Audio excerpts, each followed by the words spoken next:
ہم تو رکھتے ہیں مسلمانوں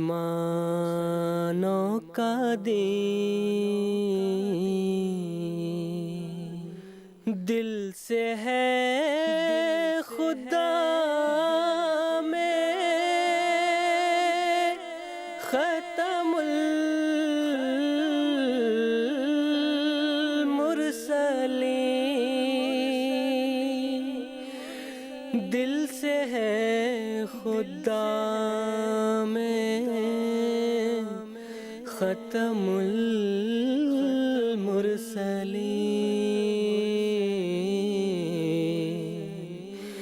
ختم المرسلین۔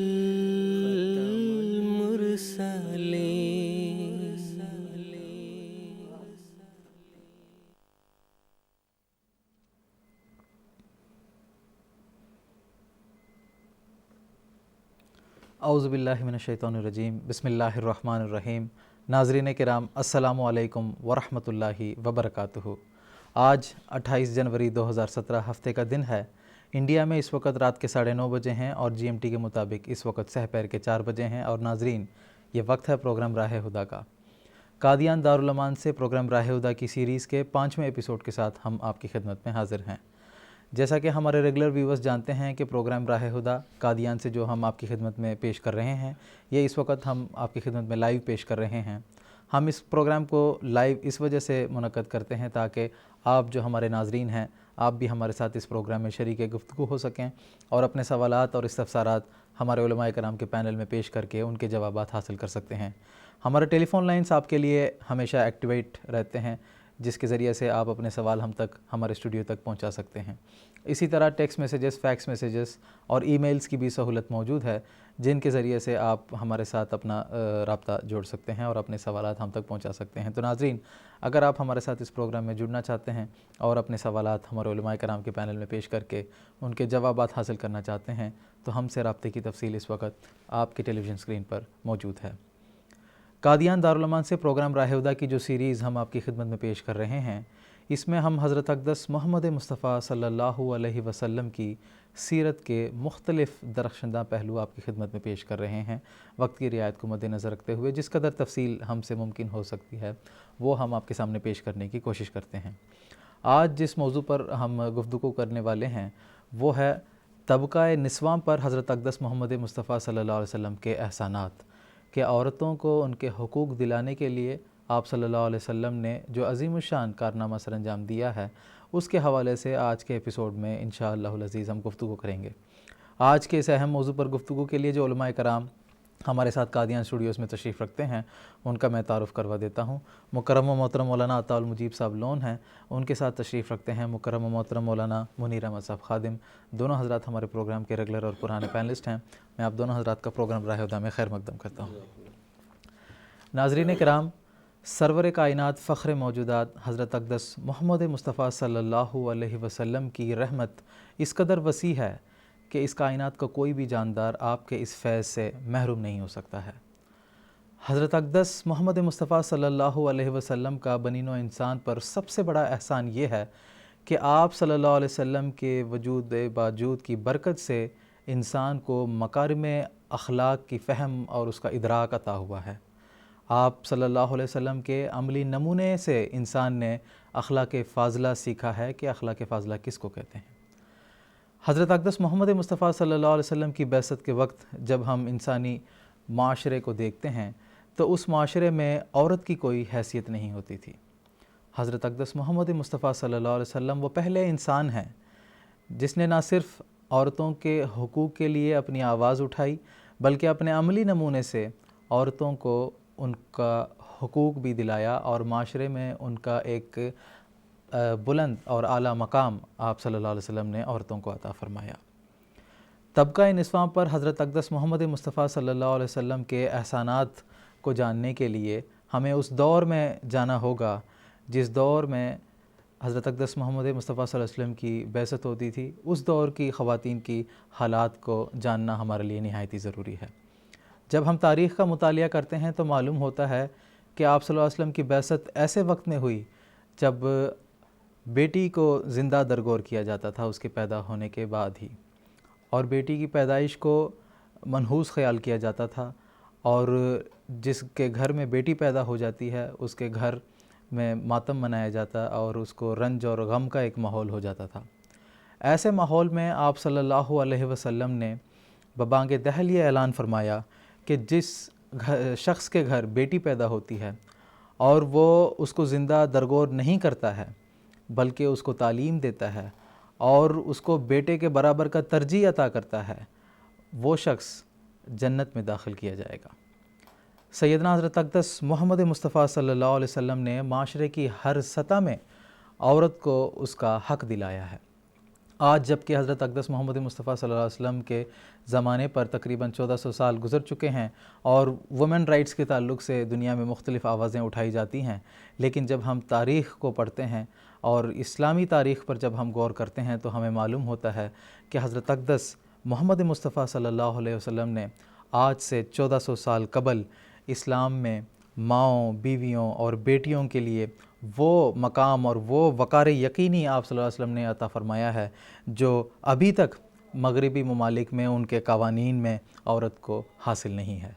تو ناظرین، جیسا کہ میں نے ابتدا میں بتایا، آج کے پروگرام میں ہم حضرت اقدس محمد مصطفیٰ صلی اللہ علیہ وسلم کے طبقہ نسوان پر احسانات کے تعلق سے بات کریں گے۔ اس کے تحت مختلف سوالات کے تحت جوابات کی صورت میں آپ کی خدمت میں کچھ تفصیل پیش کرنے کی کوشش کریں گے۔ ایک مرتبہ پھر میں آپ کو یاد دلانا چاہتا ہوں کہ اس موضوع سے ریلیٹڈ آپ کے ذہن میں سوالات ہیں تو ضرور ہمیں ٹیلی فون کریں، ہمارے ٹیلی فون لائنس آپ کے لیے ایکٹیویٹڈ ہیں، آپ کے سوالات کے لیے ہمارا انتظار بھی رہے گا۔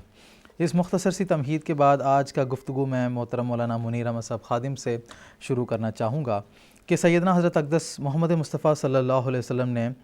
ہر ضروری سطح پر اور ہر مقام پر عورت کو مرد کے برابر کا حصہ عطا فرمایا ہے، مرد کے برابر کا حقوق آپ صلی اللہ علیہ وسلم نے آج سے 1400 سال قبل عطا فرمایا ہے، جس کے تعلق سے آج مختلف عورتوں کی بھی تنظیمیں ہیں جو یہ آواز اٹھاتی ہیں کہ عورت جو ہے وہ مرد کا برابر ہے، کسی بھی طرح سے عورت کوئی کم نہیں ہے مرد کے بالمقابل۔ تو آپ صلی اللہ علیہ وسلم نے تو 1400 سال پہلے یہ حقوق عورت کو دلا دیا ہے، اس بارے میں آپ سے تفصیل جاننا چاہوں گا۔ بسم اللہ الرحمن الرحیم۔ جیسا کہ ابھی آپ نے ذکر فرمایا ہے کہ حضرت صلی اللہ علیہ وسلم کے زمانے میں عورتوں کی جو حالت تھی وہ ان کے حقوق کے حوالے سے بہت بری تھی، ان کو گویا کہ انسان کا درجہ ہی نہیں دیا جاتا تھا۔ تو یہ حالت جو ہے وہ صرف عرب میں ہی نہیں تھی، بلکہ اس زمانے کا جب ہم اس زمانے کی تاریخ دیکھتے ہیں تو ہمیں پتہ لگتا ہے کہ اگر آپ ہندوستان میں بھی آ جائیں یا یورپ کے ملکوں میں چلے جائیں یا کیا نام اس کا افریقن کنٹریز میں چلے جائیں، وہاں جا کر بھی دیکھیں تو اس حوالے سے عورتوں کی حالت بہت بری تھی، کوئی حقوق مردوں کے مقابلہ میں ان کو حاصل تھے ہی نہیں۔ قرآن مجید نے جو حضرت صلی اللہ علیہ وسلم کے زمانے میں جو بدحالی اور فساد کا جو نقشہ کھینچا ہے وہ یہ فرمایا ہے کہ ظاہر الفساد فی البر والبحر بما کسبت ایدی الناس، کہ لوگوں کے جو ہاتھوں کی کمائی، ان کی کرتوتوں کی وجہ سے حضرت صلی اللہ علیہ وسلم کی بعثت کے زمانہ میں بر و بحر میں، خشکی میں بھی اور سمندر میں بھی ہر جگہ فساد ہی فساد تھا۔ چنانچہ ابھی آپ نے جو عورتوں کے حوالے سے بات کی ہے تو عربوں میں اگر یہ تھا، قرآن مجید نے جو اس کا نقشہ کھینچا ہے کہ اللہ تعالیٰ فرماتا ہے کہ وَإِذَا بُشِّرَ أَحَدُهُم بِالْأُنثىٰ ظَلَّ وَجْهُهُ مُسْوَدًّا وَهُوَ كَظِيمٌ، جب کسی کو یہ اطلاع ملتی کہ اس کے گھر بیٹی پیدا ہوئی ہے تو اس کا چہرہ سیاہ پڑ جاتا اور اپنے دل میں غصہ دبائے پھرتا کہ اب کیا کروں میں اس کو۔ آگے اللہ تعالیٰ فرماتا ہے وہ یہ سوچتا کہ وہ اپنی قوم سے منہ چھپا کے پھرتا رہتا کہ کیا میں اب یہ نہ کروں کہ اپنی اس بیٹی کو مٹی میں دبا دوں۔ تو یہ حالات ادھر اس زمانے میں بلکہ آج بھی ہندوستان میں بھی تھے، بعض اقوام آج بھی ہندوستان میں ایسی ہیں کہ بیٹی کے پیدا ہوتے ہی ماتم چھا جاتا ہے اور اس کے متعلق بدقسمتی سے پیدا ہونے کے مان بعد یہ کہا جاتا ہے کہ اس کو کسی طریقے سے مار دیا جائے۔ اب یہ تو قرآن مجید نے آج سے 1400 سال پہلے پیش گوئی کی تھی کہ ایک زمانہ ایسا آنے والا ہے کہ یہ جو لڑکیاں جن کو درگور کیا جا رہا ہے ان کے بارے میں قانون بنیں گے اور قانون ان کے بارے میں جواب طلبی کرے گا۔ اللہ تعالیٰ قرآن مجید میں اس بارے میں فرماتا ہے کہ وَإِذَا الْمَوْءُودَةُ سُئِلَتْ، کہ امام مہدی علیہ السلام کے زمانے کی نشانیوں میں سے ایک نشانی یہ ہوگی کہ اس زمانہ میں جو زندہ درگور کی جانے والی لڑکیاں ہیں ان کے بارے میں قانونی طور پر سوال کیے جائیں گے، پوچھا جائے گا کہ تم کیوں ان کا ایسا حشر کرتے ہو۔ تو حضرت صلی اللہ علیہ وسلم نے جیسا کہ آپ نے بتایا، آپ نے فرمایا کہ اگر کسی کے گھر میں بیٹی پیدا ہوتی ہے اور وہ اس کو پالتا ہے، پوستا ہے، بڑا کرتا ہے، اس کی شادی کرتا ہے، اس کی تربیت کرتا ہے، تو فرمایا کہ جنت میں اور وہ ایک ساتھ ہوں گے۔ ایک بار آپ نے فرمایا جس کی 2 بیٹیاں ہوں، آگے انشاءاللہ تفصیل میں اس کا ذکر آئے گا۔ تو حقوق کے حوالے سے جہاں تک بات تھی، قرآن مجید وہ پہلی کتاب ہے جس نے یہ آواز اٹھائی کہ جیسے مردوں کے حقوق ہیں ویسے ہی عورتوں کے حقوق ہیں۔ قرآن مجید میں اللہ تعالیٰ فرماتا وَلَهُنَّ مِثْلُ الَّذِي عَلَيْهِنَّ بِالْمَعْرُوفِ، کہ ان عورتوں کے بالکل ویسے ہی حقوق ہیں جیسے مردوں کے حقوق ہیں۔ آگے فرماتا وہ الگ بات ہے کہ جسمانی وہ جو بناوٹ ہے اس حوالے سے یا ان کے جو اعضاء ہیں ان کے حوالے سے اگر مرد اور عورت میں سے کسی ایک کو جو ہے وہ ذمہ داری مقرر کرنی ہو خاندان کی تو وہ مرد ہی بنتا ہے، تو اس حوالے سے تو وہ ذمہ دار قرار دیا قرآن مجید نے، لیکن حقوق کے حوالے سے ہرگز نہیں کہ جو حق مرد کو حاصل ہے وہی حق عورت کو حاصل ہے۔ لیکن اس زمانے میں کیا تھا، جیسے میں نے عرض کیا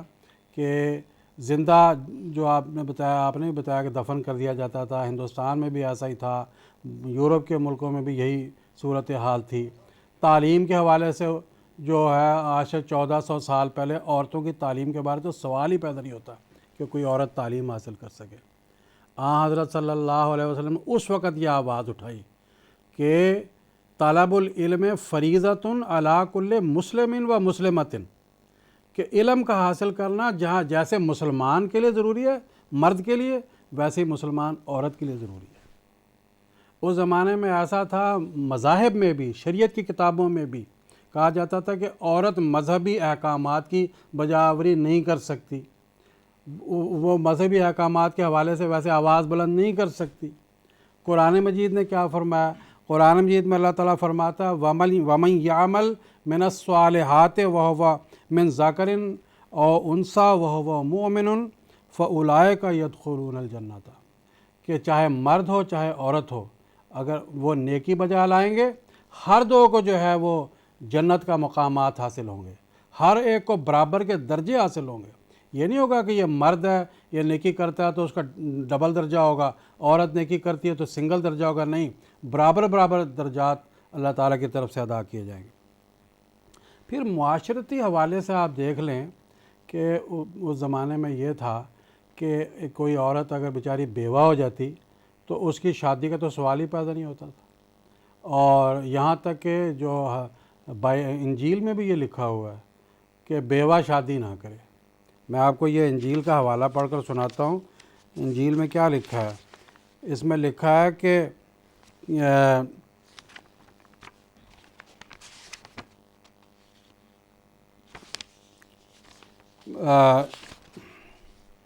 اگر کوئی عورت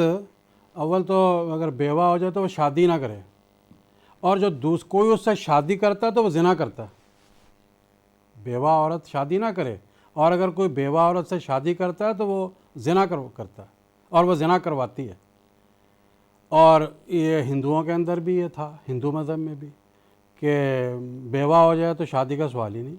وہ تو یہ کہتے تھے کہ اب یہ بیوہ ہوگی تو اس کو اس مرد کے ساتھ ہی زندہ جل جانا چاہیے، اس کو ستی کی رسم کہتے تھے۔ انگریزی دور میں قانون بنا کر اس رسم کو ختم کیا گیا۔ تو عورتوں کی تو بہت بری حالت تھی۔ یہ جو پیریڈ کے ایام ہوتے ہیں حیض و نفاس کے، ان ایام میں کہا جاتا تھا کہ یہ ناپاک وجود ہے، اس کو کوئی ہاتھ نہ لگائے، یا کسی بستر پہ نہ بیٹھے، یہ کچن میں نہ آئے، یہ سارے قوانین منو سمرتی کے اندر لکھے ہوئے ہیں، اور بائبل میں بھی یہ لکھا ہے کہ وہ ان دنوں ناپاک ہو جاتی ہے۔ قرآن مجید میں حضرت صلی اللہ علیہ وسلم کی جو سنت ہے اس کے حوالے سے یہ کہ یہ کوئی ایسی بات نہیں ہے کہ ہم کہیں کہ کوئی عورت کو چھو نہیں سکتا، یا عورت بستر نہیں بیٹھ سکتی، جو ہے کوئی آدمی اس کو ہاتھ نہیں لگا سکتا، ایسا نہیں ہے، بلکہ وہ معاشرے کا ویسا ہی حصہ رہتی ہے۔ صرف اتنی سی بات ہے کہ نماز پڑھنے کی ایک روک لگائی گئی ہے، وہ اس لیے کہ اس کو وہ خون جاری ہونے کی وجہ سے کمزوری ہو جاتی ہے۔ 5 ٹائم کھڑے ہو کے نماز پڑھنا، وضو کرنا، بعض دفعہ تو وضو کرنے میں بڑی مشکلات آتی ہیں اس وقت، تو قرآن مجید نے جو نماز پڑھنے کے لیے رخصت دی ہے وہ اس عورت کی سہولت کی خاطر دی گئی ہے، ورنہ اس حوالے سے نہیں دی گئی کہ نعوذ باللہ من ذالک وہ ایسا وجود ہو جاتا ہے کہ جس سے نفرت کی جانی چاہیے۔ تو قرآن مجید وہ پہلی کتاب ہے، بائبل پڑھ کے دیکھ لیں، منو سمرتی پڑھ کے دیکھ لیں، ہندو مذہب کی کتابیں دیگر مذاہب کی پڑھ کر دیکھ لیں، وہ اس زمانے میں جو حیض کا زمانہ جس کو پیریڈز کہتے ہیں 6-7 دن ہوتے ہیں عورتوں کے، اس زمانے کے اندر نہایت مکروہ مخلوق قرار دیا گیا۔ بیوہ ہو گئی ہے تو اس کو ایک کمرے میں بند کر کے اس کا سر منڈوا کر اس کو چھوڑ دیا جاتا تھا، اور کوئی اس کے پاس آتا نہیں تھا، اور اس کے کمرے میں ہی جا کے ایک برتن رکھ دیا جاتا تھا کہ بھائی تم جو ہے یہیں پہ کھانا کھاؤ، یہاں سے تم نے باہر نہیں نکلنا۔ تو قرآن مجید نے اللہ تعالیٰ کے فضل و کرم سے یہ ایک بڑا احسان کیا ہے۔ حضرت صلی اللہ علیہ وسلم کی سنت نے عورت ذات پر ایک بہت بڑا احسان کیا ہے کہ یہ ساری باتیں جو عورت کے حقوق سے متعلق تھیں آپ نے عورت کو جو ہے وہ عطا فرمائیں۔ پھر اس زمانے میں عورت کو ورثہ دینے کا تو سوال ہی نہیں تھا، بلکہ ہوتا کیا تھا، اس عورت کو من جملہ ورثے کے اندر ورثہ شمار کر کے اس کو بھی کہتے تھے کہ یہ ترکہ ہے، اس کو بانٹ لیا جاتا تھا۔ لیکن قرآن مجید وہ پہلی کتاب ہے، حضرت صلی اللہ علیہ وسلم کی سنت وہ پہلی سنت ہے جس نے عورت ذات کو ورثے میں حصہ دیا۔ قرآن مجید میں اللہ تعالیٰ فرماتا ہے لِلرِّجَالِ نَصِیبٌ مِّمَّا تَرَکَ الْوَالِدَانِ وَالْأَقْرَبُونَ وَلِلنِّسَاءِ نَصِیبٌ مِّمَّا تَرَکَ الْوَالِدَانِ وَالْأَقْرَبُونَ، کہ جس طرح مردوں کے لیے ترکے کا حصہ ہے، ورثے کا حصہ ملتا ہے جو ان کے والدین چھوڑتے ہیں یا ان کے قریبی رشتہ دار چھوڑتے ہیں، بالکل اسی طرح عورتوں کو بھی حصہ ملے گا جو ان کے والدین ان کے لیے چھوڑیں یا ان کے قریبی رشتہ دار چھوڑیں، بالکل برابر برابر۔ پھر یہ ہے کہ اگر عورت کمائے تو اس کی کمائی پوری اسی کی ہے، مرد کو حق نہیں ہے کہ اس کی کمائی لے سکے، لیکن مرد کو یہ ہے کہ اگر وہ مرد کماتا ہے تو عورت کو اس نے حصہ دینا ہے۔ یہ قرآن مجید میں اللہ تعالیٰ کے فرمان موجود ہیں، اور یہ جو فرمان قرآن مجید کے میں آپ کو سنا رہا ہوں، حضرت صلی اللہ علیہ وسلم کی سنت کے سنا رہا ہوں، یہ دنیا کے صفحے پر سب سے پہلے ایسے فرمان تھے کہ جس نے عورت کو اتنی زبردست آزادی معاشی اعتبار سے، معاشرتی اعتبار سے، اخلاقی لحاظ سے اور جو بھی حقوق کے حوالے سے جو ہے وہ آزادی عطا فرمائی ہے۔ اور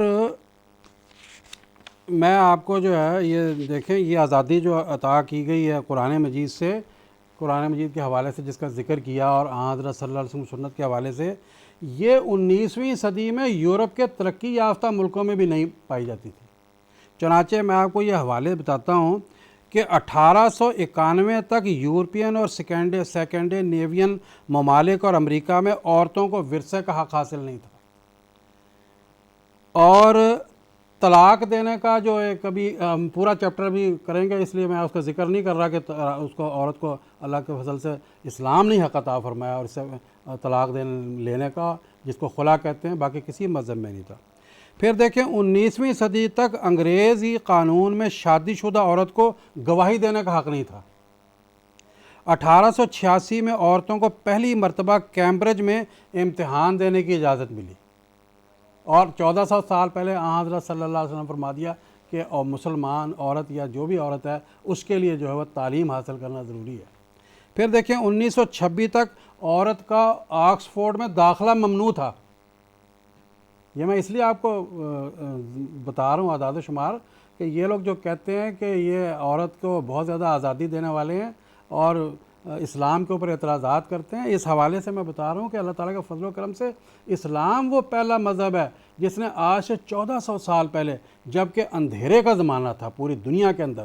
حضرت صلی اللہ علیہ وسلم امی نبی نے یہ آوازیں بلند کی عورت کی آزادی کی ہر اعتبار سے، تو یہ ایک بہت بڑا احسان ہے اسلام کا، اور حضرت صلی اللہ علیہ وسلم بہت بڑے محسن اعظم ہیں عورت کے لیے بھی جس طرح مردوں کے لیے ہیں۔ تو یہ جی جزاکم اللہ تعالیٰ جزا۔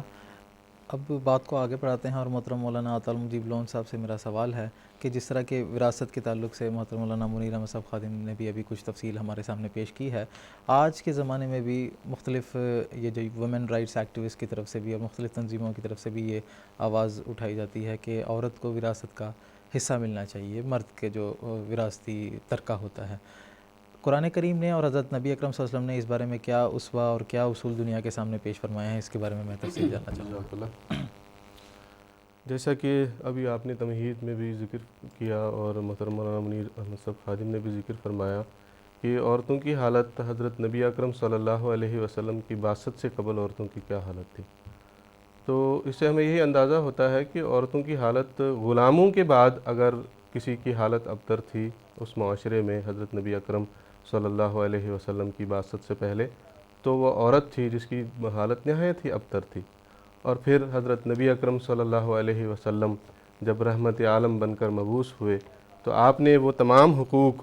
جن سے عورت محروم تھی وہ حقوق عورت کو عطا کیے۔ حضرت نواب مبارکہ بیگم صاحبہ رضی اللہ تعالیٰ عنہا نے اپنے ایک شعر میں نہایت ہی پیارے انداز میں اس کو بیان کیا ہے۔ وہ فرماتی ہیں کہ وہ رحمت عالم آتا ہے تیرا حامی ہو جاتا ہے، تو بھی انسان کہلاتی ہے سب حق تجھ کو دلواتا ہے۔ تو حضرت نبی اکرم صلی اللہ علیہ وسلم رحمت عالم صلی اللہ علیہ وسلم وہ وجود تھے جس نے عورت کو وہ تمام حقوق عطا فرمائے جن سے وہ محروم تھی۔ اس کو زندہ رہنے کا حق ادا کیا گیا، اس کو انسان ہونے کا حق عطا کیا گیا، اس کو تعلیم کا حق عطا کیا گیا جیسا کہ ابھی ذکر کیا محترم مولانا صاحب نے، اس کو معاشرتی حقوق عطا کیے گئے، تمدنی حقوق عطا کیے گئے، اور اس کے ساتھ ساتھ ہی اس کو معاشی حقوق بھی عطا کیے گئے، اور فائنانشیلی بھی اس کو بہت ہی مستحکم اور مضبوط بنا دیا گیا۔ قرآن مجید کی تعلیمات ہیں، حضرت نبی اکرم صلی اللہ علیہ وسلم کی واضح تعلیمات موجود ہیں کہ عورت جو ہوتی ہے اس کے نان و نفقہ، اس کے جو اخراجات ہیں، اس کے جو جتنے بھی اخراجات ہیں کھانے پینے کے یا دوسرے اخراجات، وہ مکمل طور پر وہ ذمہ داری مرد پر ڈالی گئی۔ پھر ایک اور حق اس کو مہر کا حق دیا گیا، جو خاوند پر ذمہ داری ڈالی گئی کہ وہ یقیناً حق مہر اپنی بیوی کو عطا کرے۔ پھر ایک حق اس کو یہ دیا گیا جیسے کہ محترم مولانا منیر صاحب نے بھی ذکر کیا کہ اس کو جو جائیداد اور جو ملکیت ہے اس کو مکمل طور پر مالکیت کے حقوق عطا کیے گئے عورت کو۔ وہ جس طرح چاہے اپنی ملکیت کو، اپنی جائیداد کو، اپنے روپیہ پیسہ کو جس طرح چاہے خرچ کر سکتی ہے، اور مرد کو یہ اختیار نہیں ہے کہ وہ اس کی مال و دولت میں اور اس کی جائیداد میں کسی بھی اعتبار سے کوئی مداخلت کرے یا کوئی اپنا حصہ اس سے مانگے یا کوئی زور زبردستی اس کے ساتھ کرے۔ اور اسی ضمن میں بہت ہی اعلیٰ اور بہت ہی عظیم ایک حق جس کا آپ نے ابھی سوال میں ذکر کیا جو عورت کو عطا کیا گیا، وہ ورثے کا حق ہے جو اس کو عطا کیا گیا۔ حضرت نبی اکرم صلی اللہ علیہ وسلم کی بعثت سے قبل تو اس کا وہم و گمان بھی نہیں ہو سکتا تھا، بلکہ آج کل بھی کچھ عرصہ پہلے تک بھی اس کا وہم و گمان ہی نہیں تھا کہ عورت کو بھی ورثے میں ترکہ میں سے حق ادا کیا جا سکتا ہے۔ لیکن اسلام نے آج 1400 سال قبل اس کو یہ حق عطا کیا۔ اس کو عورت کو باپ کے ورثے میں سے بھی حق ہے، عورت کو اپنے خاوند کے ورثے میں سے بھی حق ہے، اس کی اولاد کے ورثے میں سے بھی اس کو حق اسلام نے عطا کیا۔ اور اس سے پہلے کیا حالت تھی ورثے کی تقسیم کی؟ مختلف صورتیں تھیں۔ اسلام سے پہلے جاہلیت کے زمانے میں ورثے کی تقسیم کی، اس کا خلاصتاً میں ذکر کرنا چاہوں گا۔ ایک صورت یہ تھی کہ جب بھی کوئی وفات پاتا تھا تو اس کا جو ترکہ ہوتا تھا، جو ورثہ ہوتا تھا، وہ مشترکہ طور پر جتنے بھی مرد ہوتے تھے اس کے قریبی رشتہ داروں میں ان میں تقسیم کیا جاتا تھا۔ پھر ایک صورت یہ تھی کہ وفات یافتہ شخص کا جو ورثہ ہوتا تھا وہ اس کے بڑے بیٹے کو دیا جاتا تھا اور باقی سارے کے سارے محروم کر دیے جاتے تھے۔ پھر ایک صورت یہ تھی کہ وفات یافتہ کا ورثہ ان مردوں میں تقسیم کیا جاتا تھا جو عملی طور پر جنگ میں شرکت کے قابل ہوتے تھے، جسمانی اعتبار سے وہ اس قابل ہوتے تھے کہ جنگ میں شرکت کریں اور جنگ میں حصہ لے سکیں، ان کو ورثہ تقسیم کر دیا جاتا تھا۔ اور ایک صورت ورثے کی تقسیم کی یہ تھی کہ بعض دفعہ دو آدمی جو آپس میں دوست ہوتے تھے وہ آپس میں ایک دوسرے کے ساتھ معاہدہ کرتے تھے، اور اس معاہدے کے اعتبار سے ایک دوسرے کا قرضہ ادا کرنا، ایک دوسرے کے قتل کا بدلہ لینا، یہ اس معاہدے میں شامل ہوتا تھا، اور اس کے ساتھ یہ بھی اس میں شامل ہوتا تھا کہ وہ ایک دوسرے کی جائیداد کے وارث بھی ہوتے تھے۔ تو یہ مختلف صورتیں تھیں جو ورثے کی تقسیم کی تھیں، اور ان تمام صورتوں میں عورت کے ورثے کا کہیں دور دور تک نام و نشان نہیں تھا کہ عورت کو بھی کسی طور پر ورثہ دیا جا سکتا ہے۔ لیکن حضرت نبی اکرم صلی اللہ علیہ وسلم کی بعثت کے بعد اللہ تعالیٰ نے قرآن مجید میں اپنی وہ تعلیمات نازل فرمائیں جن کے ذریعے سے عورت کو بھی ورثے میں حق ادا کیا گیا، جیسے کہ بھی اس آیت کا ذکر بھی ہوا۔ اللہ تعالیٰ نے فرمایا لِلرِّجَالِ نَصِیبٌ مِّمَّا تَرَکَ الْوَالِدَانِ وَالْأَقْرَبُونَ وَلِلنِّسَاءِ نَصِیبٌ مِّمَّا تَرَکَ الْوَالِدَانِ وَالْأَقْرَبُونَ مِّمَّا قَلَّ مِنْهُ أَوْ كَثُرَ نَصِیبًا مَفْرُوضًا، کہ مردوں کے لیے اس ترکہ میں سے ایک حصہ ہے جو والدین اور اقربا نے چھوڑا، اور عورتوں کے لیے بھی اس ترکہ میں ایک حصہ ہے جو والدین اور اقربا نے چھوڑا، خواہ وہ تھوڑا ہو یا زیادہ، یہ ایک فرض کیا گیا حصہ ہے۔ تو اتنی وضاحت کے ساتھ اللہ تعالیٰ نے قرآن مجید میں عورت کا حصہ مقرر کیا، عورت کا والدین اور اقربا کے ترکہ میں سے حصہ مقرر کیا، اور یہ وضاحت کر دی کہ چاہے وہ تھوڑا ہو چاہے زیادہ ہو۔ ایسا نہیں ہے کہ زیادہ ہے تو ورثہ ملے گا، تھوڑا ہے تو پھر ورثہ نہیں ملے گا، وہ تھوڑا ہے صرف مرد کو یا بیٹے کو ہی دیا جائے گا، بیٹی کو کچھ نہیں دیا جائے گا، نہیں، ایسا نہیں۔ زیادہ ہے تب بھی اور تھوڑا ہے تب بھی، جو بھی حصہ اس کا مقرر ہے اللہ تعالیٰ نے قرآن مجید میں وہ حصے بھی مقرر کر دیے کہ کس اعتبار سے عورت کو اور بیٹے کو، مرد کو کس اعتبار سے کون سا حصہ ملے گا ترکہ میں سے، وہ سارے کے سارے حصے اللہ تعالیٰ نے قرآن مجید میں بیان فرمائے۔ پھر اسی ضمن میں ایک آیت یہ بھی آتی ہے، اللہ تعالیٰ نے فرمایا یا ایھا الذین آمنوا لا یحل لکم ان ترثوا النساء کرہا، اے وہ لوگو جو ایمان لائے ہو، تمہارے لیے جائز نہیں کہ تم زبردستی کرتے ہوئے عورتوں کا ورثہ لو۔ یہ بھی حق اللہ تعالیٰ نے لوگوں کو نہیں دیا کہ زبردستی کرتے ہوئے عورتوں کے ورثے پہ قبضہ کر لیا جائے۔ جب یہ آیات نازل ہوئیں تو اس زمانے میں جیسا کہ میں نے عرض کیا کہ یہ تصور ہی نہیں ہو سکتا تھا کہ عورت کو، بیٹی کو، ماں کو، بہن کو، بیوی کو ورثے میں حق مل سکتا ہے۔ تو جب یہ آیات نازل ہوئیں تو صحابان میں سے بعض نے حضرت نبی اکرم صلی اللہ علیہ وسلم کو پوچھا یہ کہ حضور صلی اللہ علیہ وسلم کہ کیا ہم اس کمسن بچی کو، اس لڑکی کو بھی ورثے میں سے حق دیں جو جنگ میں شرکت نہیں کرتی اور دفاع نہیں کر سکتی؟ مطلب جیسا کہ میں نے ابھی عرض کیا کہ ایک صورت یہ بھی تھی کہ صرف ان مردوں میں ورثہ تقسیم ہوتا تھا جو جنگ میں شرکت کرتے تھے، جو دفاع کرتے تھے، لیکن جب ورثے کا ذکر عورت کے لیے بھی آیا کہ عورت کو بھی ورثے میں حق ہوگا تو وہ حیرت زدہ ہو گئے، اور انہوں نے حضور صلی اللہ علیہ وسلم سے اس طرح استفسار کیا۔ لیکن حضور نبی اکرم صلی اللہ علیہ وسلم نے یہ تعلیمات بیان کی اور عملی طور پر ان تعلیمات پر عمل درآمد بھی کروایا۔ جنگ احد میں حضرت سعد ابن ربیع رضی اللہ تعالیٰ عنہ کی وفات ہو گئی تو ان کے پیچھے 2 بیٹیاں تھیں۔ روایت میں آتا ہے کہ ان کے جو بھائی تھے انہوں نے ساری جائیداد پہ قبضہ کیا، اور جو 2 ان کی بیٹیاں تھیں ان کو محروم کر دیا ساری جائیداد سے۔ حضور صلی اللہ علیہ وسلم کو اس کا علم ہوا تو انہوں نے ان کو بلایا اور دریافت کیا اس تعلق سے، جو معلوم ہوا کہ بات بالکل درست ہے، تو حضور صلی اللہ علیہ وسلم نے ان کو تاکید کی کہ قرآن مجید کے احکام کے مطابق 2/3 حصہ 2 بیٹیوں کو دے دو، 8واں حصہ سعد ابن ربیع کی حضرت سعد ابن ربیع رضی اللہ تعالیٰ عنہ کی بیوہ کو دے دو، اور جو باقی بچے اس پر تمہارا حق ہے۔ تو عملی اعتبار سے حضرت نبی اکرم صلی اللہ علیہ وسلم نے اس طرح اپنی نگرانی میں، اپنی ہدایات کے مطابق ورثے کی تقسیم کروائی اور عورت کو اس کا حق دے دیا۔ تو یہ وہ عظیم الشان نمونہ ہے جو حضرت نبی اکرم صلی اللہ علیہ وسلم نے بیان کیا۔ عورت کا تو یہ حال تھا اس زمانے میں کہ وہ بات بھی نہیں کر سکتی تھی مرد کے سامنے۔ حضرت عمر رضی اللہ تعالیٰ عنہ کا واقعہ آتا ہے کہ ایک بار وہ کسی معاملے کے بارے میں غور کر رہے تھے تو ان کی بیوی نے تھوڑا مشورہ ان کو دے دیا، تو انہوں نے اس بیوی کو جھڑک دیا۔ اس بیوی نے حضرت عمر رضی اللہ تعالیٰ عنہ کو مخاطب کرتے ہوئے فرمایا کہ آپ کی بیٹی تو حضرت نبی اکرم صلی اللہ علیہ وسلم کے سامنے بولتی ہے اور آپ مجھے کہتے ہیں کہ آپ کچھ نہ بولو۔ تو اس پر حضرت عمر رضی اللہ تعالیٰ عنہ خاموش ہو گئے۔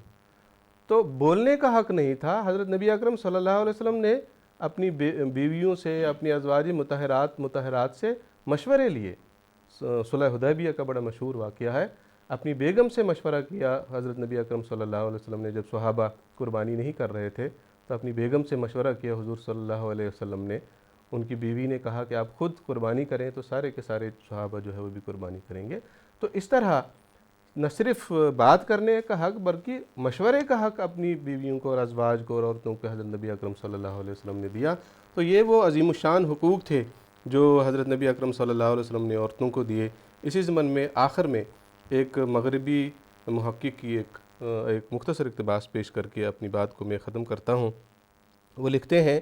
کہ مسلمان عورت کو کیا حقوق اسلام نے دیے ہیں. وہ لکھتے ہیں ایک مسلمان عورت کو حق ہے کہ اپنے بھائیوں کے ساتھ ورثہ میں شریک ہو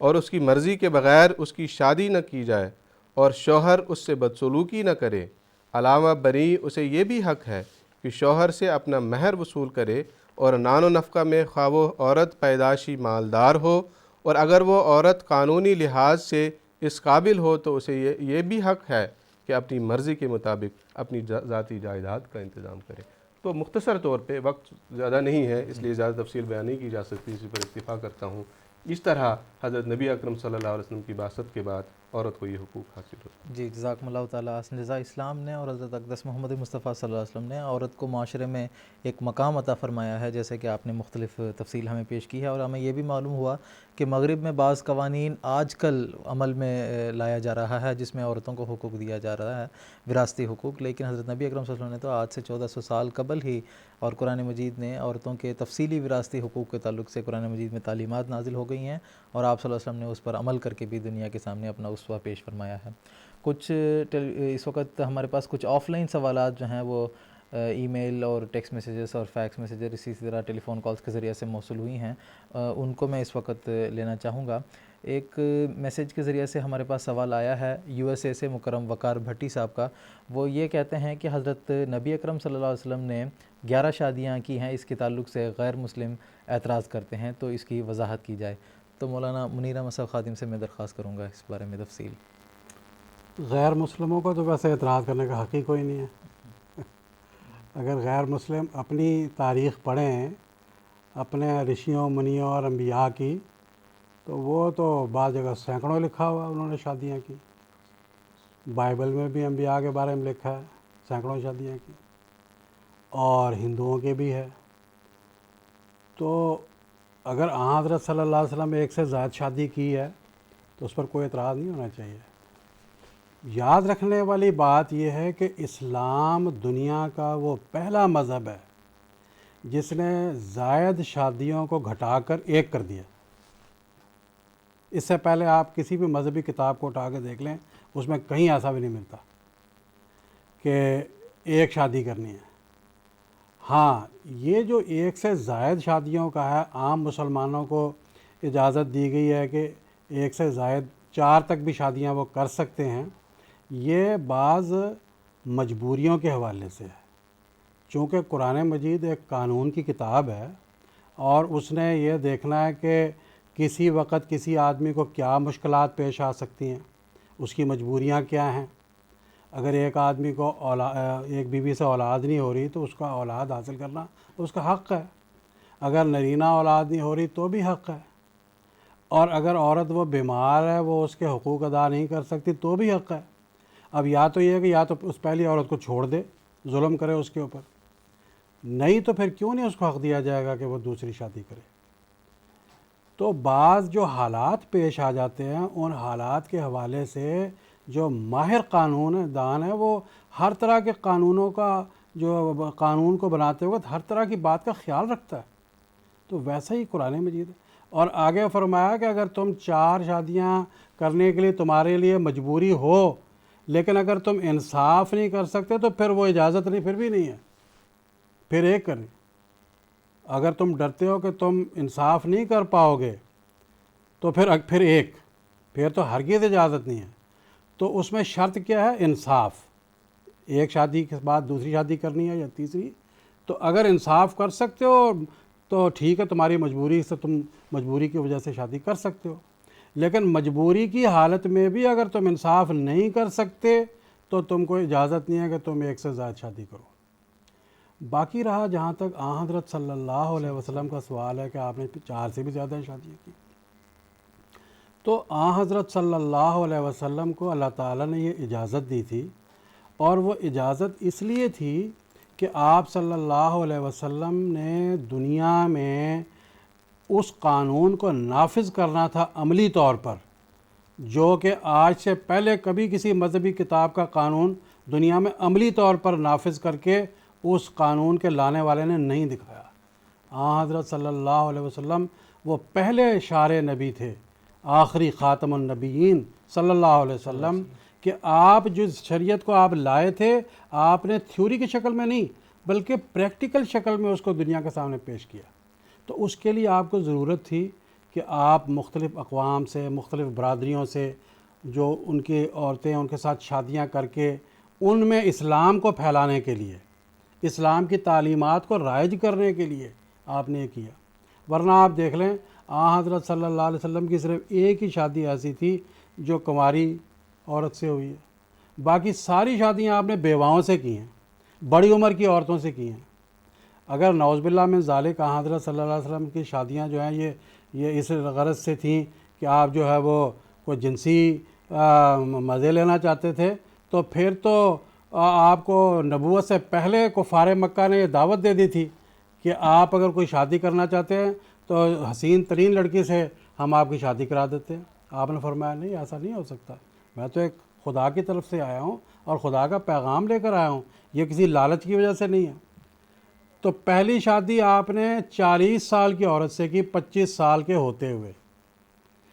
اس کے بعد حضرت عائشہ کے علاوہ باقی ساری شادیاں جو ہیں وہ آپ کی بڑی بڑی عمر کی عورتوں سے ہوئی ہیں، اور آپ کا مقصد یہ تھا کہ بڑی عمر کی عورتوں سے اس لیے شادی کی جائے تاکہ ان میں سنجیدہ ہو جاتی ہیں، ان میں شعور آ جاتا ہے، دوسروں کے ساتھ بات چیت کرنے کا ملکہ آ جاتا ہے۔ چنانچہ آپ نے فرمایا کہ اگر تم نے آدھا دین سیکھنا تو میری بیوی عائشہ سے ہی سیکھو، اور مختلف فرقوں سے، مختلف علاقوں سے، مختلف مذاہب سے تعلق رکھنے والے یہودیوں سے بھی اور بعض جگہوں سے بھی آپ نے شادیاں کی، اور ان سب لوگوں کے اندر آپ نے اسلام کی تعلیم کو عملی طور پر رائج کر کے بھی دکھا دیا۔ تو آن حضرت صلی اللہ علیہ وسلم کی شادیاں تو اس لیے تھیں۔ بالکل جی، جزاکم اللہ تعالیٰ حسن جزا۔ ایک اور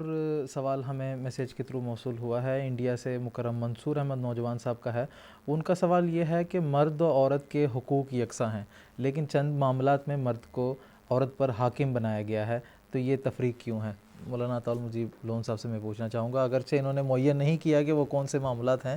تاہم اگر اس تعلق سے اگر وضاحت ہو جائے۔ اس تعلق سے تو کوئی ویسے وضاحت بھی نہیں ہے کہ فلاں معاملے میں عورت کو کم حقوق ہیں اور فلاں معاملے میں مرد کو زیادہ حقوق ہیں۔ جیسے تو محترم مولانا منیر خادم صاحب نے بھی پہلے سوال میں تفصیل سے اس بات کا ذکر فرمایا کہ دونوں کے حقوق اللہ تعالیٰ نے بالکل برابر بیان فرمایا ہے۔ ہاں، ایک چیز ہے جو قرآن مجید نے بیان فرمائی ہے کہ مردوں کے بارے میں کہ الرجال قوامون علی النساء، جو مرد جو ہیں وہ عورتوں پر نگران ہے۔ حاکم کا لفظ نہیں آتا وہاں، قوام کا لفظ آتا ہے، اس کا مطلب ہوتا ہے نگران، اور قوام قائم سے نکلا ہے، یعنی قائم کرنے والا، گھر کو چلانا، گھر کے تمام معاملات کی دیکھ بھال اور گھر کا سارا انتظام اور خرچہ اخراجات، یہ ساری کی ساری مکمل طور پر ذمہ داری مرد کی ہے۔ ابھی میں نے اپنے سوال کے جواب میں یہ بھی ذکر کیا تھا کہ عورت کے نان و نفقہ اور بچوں کے جتنے بھی اخراجات ہیں اس کی مکمل طور پر ذمہ داری جو ہے وہ مردوں کی ہوتی ہے۔ اس میں دراصل یہ کوئی الگ حق نہیں ہے جو مرد کو عطا کیا گیا ہے، بلکہ یہ ایک ذمہ داری ہے جو مرد کو دے دی گئی ہے، اور یہ ذمہ داری یہ بتاتی ہے کہ اس ذمہ داری کے تحت بھی اس نے عورتوں کے اور بچوں کے حقوق ادا کرنے ہیں۔ پھر ایک بات یہ بھی ہمیں مد نظر رکھنی چاہیے کہ جو گھر کو چلانے کی ذمہ داری ہے وہ عورت کو نہیں دی جا سکتی تھی۔ عورت کے اندر اپنے جسم کے اعتبار سے، اپنے ذہن کے اعتبار سے، اس کی نزاکت کے اعتبار سے ایسی کچھ خامیاں ہیں جن کو دنیا جانتی ہے اور مانتی بھی ہے۔ ان خامیوں کی وجہ سے مکمل طور پر گھر کی ذمہ داری اور گھر کو چلانے کی ذمہ داری عورت کو نہیں دی جا سکتی تھی۔ یہ ایک فرق ہے جو فطرتی طور پر اللہ تعالیٰ نے مرد اور عورت میں رکھا ہے، اور اسی فرق کی وجہ سے یہ ایک زائد ذمہ داری کہنا چاہیے بلکہ جو مرد کو اللہ تعالیٰ نے عطا کی ہے، ورنہ کوئی حاکم نہیں ہے، کوئی روب چلانے والی کوئی ہستی نہیں ہے خامد جو اس لفظ سے ظاہر کی گئی ہے، بلکہ صرف نگران کے معنوں میں ہے، اور اس کا صرف مفہوم اتنا ہی ہے کہ گھر کو چلانا یہ مرد کی ذمہ داری ہے۔ جی جزاکم اللہ تعالیٰ احسن جزا۔ ایک اور سوال ہمیں موصول ہوا ہے پاکستان سے مکرم رفیع رضا قریشی صاحب کی طرف سے۔ انہوں نے یہ سوال کیا ہے کہ عورت کو اگر اجازت ہوتی تو وہ خاوند کو سجدہ کر سکتی ہے۔ وہ اس بارے میں پوچھ رہے ہیں کہ کیا یہ حدیث ہے، اگر حدیث میں اس کا ذکر ہوا ہے تو اس کی کیا وضاحت ہے؟ مولانا منیر احمد صاحب خادم سے درخواست ہے۔ جی ایسی حدیث ہے کہ حضرت صلی اللہ علیہ وسلم نے فرمایا کہ اگر میں کسی کو سجدہ کرنے کی اللہ کے علاوہ کسی کو مطلب اجازت ہوتی تو خاوند کو سجدہ کرنے کی اجازت ہے۔ دراصل یہ بات یہ ہے کہ جو سجدے کا لفظ ہے وہ اسلامی اصطلاح میں کامل اور بھرپور اور مکمل اطاعت کے لیے استعمال کیا جاتا ہے۔ چنانچہ آپ دیکھ لیں حضرت آدم علیہ السلام کو جو قرآن مجید میں سجدہ کرنے کے بارے میں آیا تو اس کا مطلب نہیں کہ آدم کو وہ سجدہ کریں جو نماز کے لیے سجدہ کیا جاتا ہے، عبادت کا سجدہ نہیں، بلکہ سجدہ تعظیمی سے کہتے ہیں، مطلب پورا مکمل اطاعت۔ اسجدوا لآدم کا مطلب کیا تھا؟ فرشتوں کو یہ حکم تھا کہ مکمل اطاعت کرنی ہے، اور فرشتوں کے حوالے سے جو آدم کو ماننے والے لوگ تھے ان کو حکم تھا کہ تم نے آدم کی اطاعت مکمل طور پر کرنی ہے۔ اسی طریقے سے حضرت صلی اللہ علیہ وسلم فرماتے ہیں کہ عورت کو چاہیے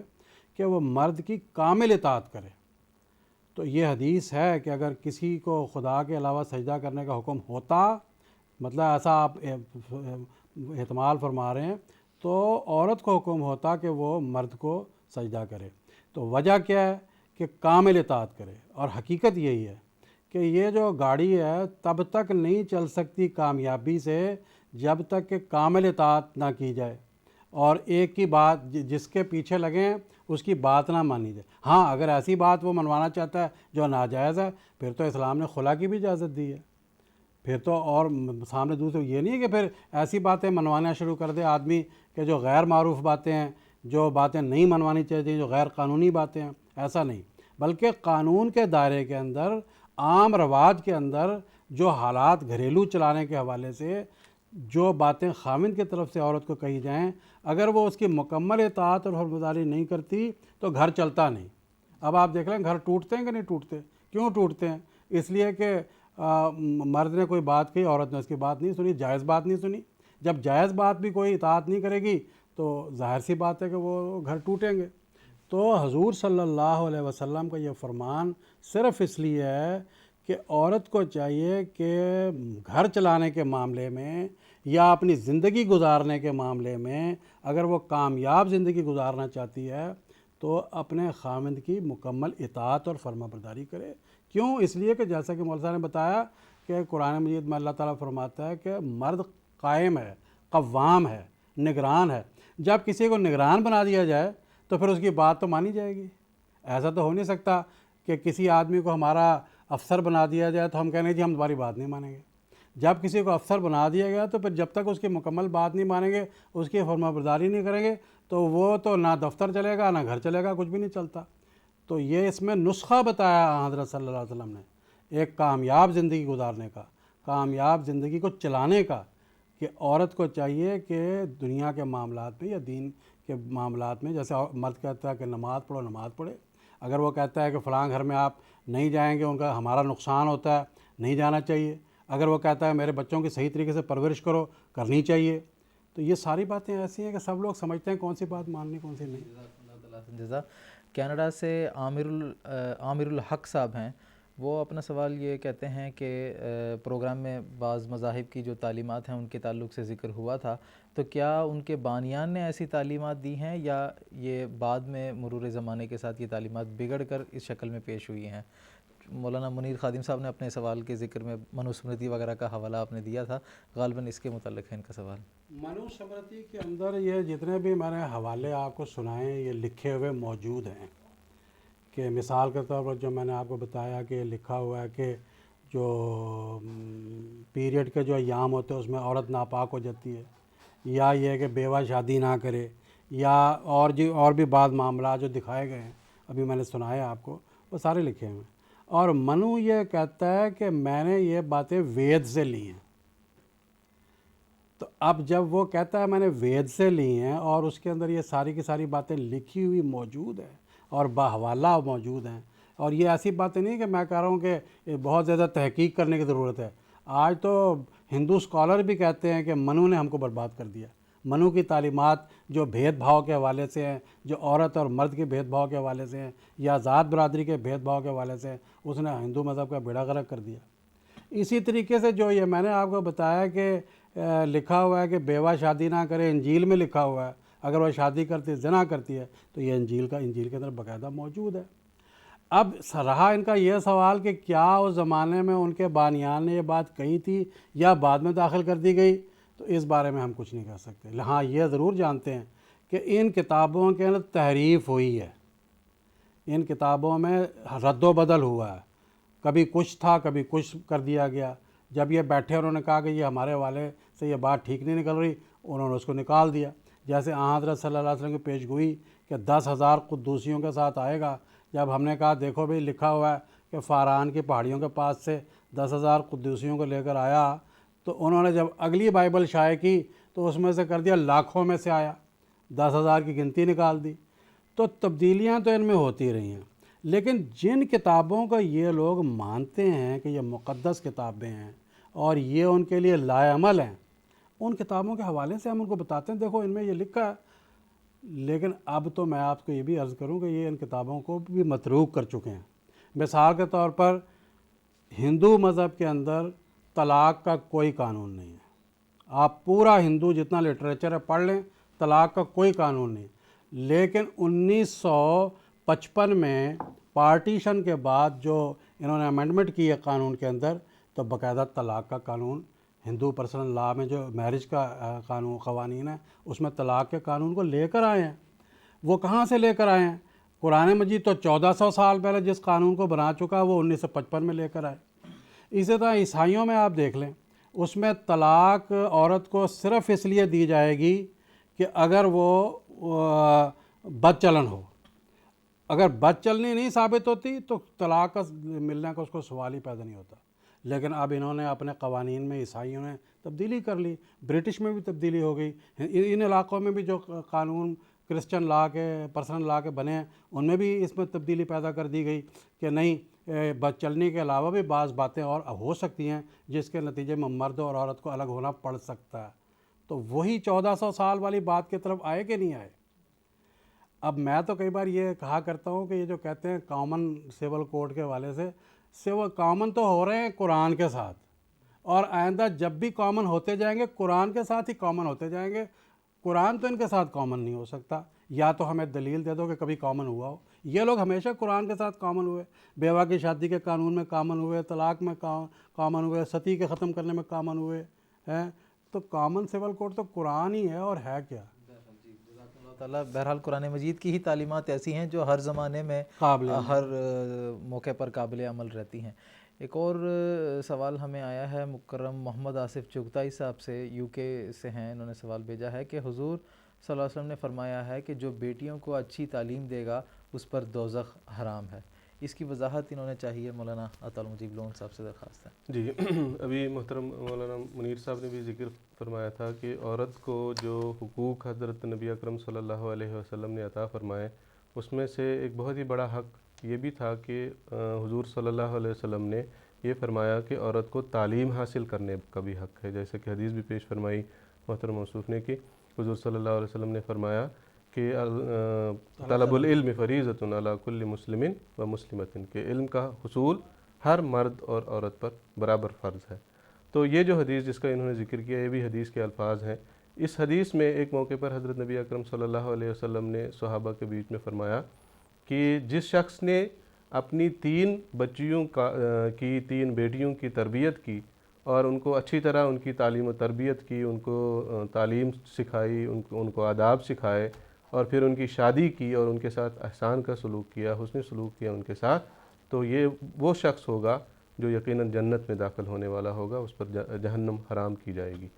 روایت میں آتا ہے کہ صحابہ نے پوچھا کہ اگر کوئی 2 بیٹیوں کی تربیت کرے تو کیا اس پر بھی جہنم کی آگ حرام ہوگی؟ تو حضور صلی اللہ علیہ وسلم نے فرمایا کہ اگر 2 بیٹیوں کی بھی کرتا ہے تو اس پر بھی جہنم کی آگ حرام ہے. کسی نے پوچھا کہ اگر ایک بیٹی کی تربیت کرتا ہے تو حضور صلی اللہ علیہ وسلم نے اس پر بھی فرمایا کہ اگر ایک بیٹی کی بھی تربیت کرتا ہے تو اس پر بھی، یہ کیونکہ ظاہر ہے ہو سکتا ہے کسی کی صرف ایک بیٹی ہے، کسی کی 2 بیٹیاں ہیں، کسی کی 3 بیٹیاں ہیں، تو اگر کسی کے گھر میں صرف ایک بیٹی بھی ہے اور اس حدیث کے مطابق وہ اس کی بھی تربیت اچھی طرح کرتا ہے، اس کو تعلیم و تربیت اس کی کرتا ہے، اس کو آداب سکھاتا ہے، احسان کا سلوک کرتا ہے، اس کے ساتھ اس کی اچھی پرورش کرتا ہے، تو اس کو بھی اس پر بھی، اس شخص پر بھی جہنم کی آگ جو ہے وہ حرام ہوگی اور وہ جنت میں داخل ہوگا۔ تو یہ دراصل بالکل ہمارے جو پروگرام آج جو چل رہا ہے اس کے بالکل مطابق یہ سوال انہوں نے پوچھا ہے، اور اس حق کی بات اس حدیث میں بیان کی گئی ہے جو حق حضرت نبی اکرم صلی اللہ علیہ وسلم نے عورت کو اپنے زمانے میں دیا، کہ عورت کو تعلیم کا حق ہے، علم حاصل کرنے کا حق ہے، اور جو مرد، جو شخص اپنی بچی کو تعلیم دیتا ہے، علم سکھاتا ہے، یقیناً اس پر جہنم کی آگ حرام ہے اور یقینی طور پر وہ جنت میں داخل ہوگا۔ جزاکم اللہ تعالیٰ حسن جزا۔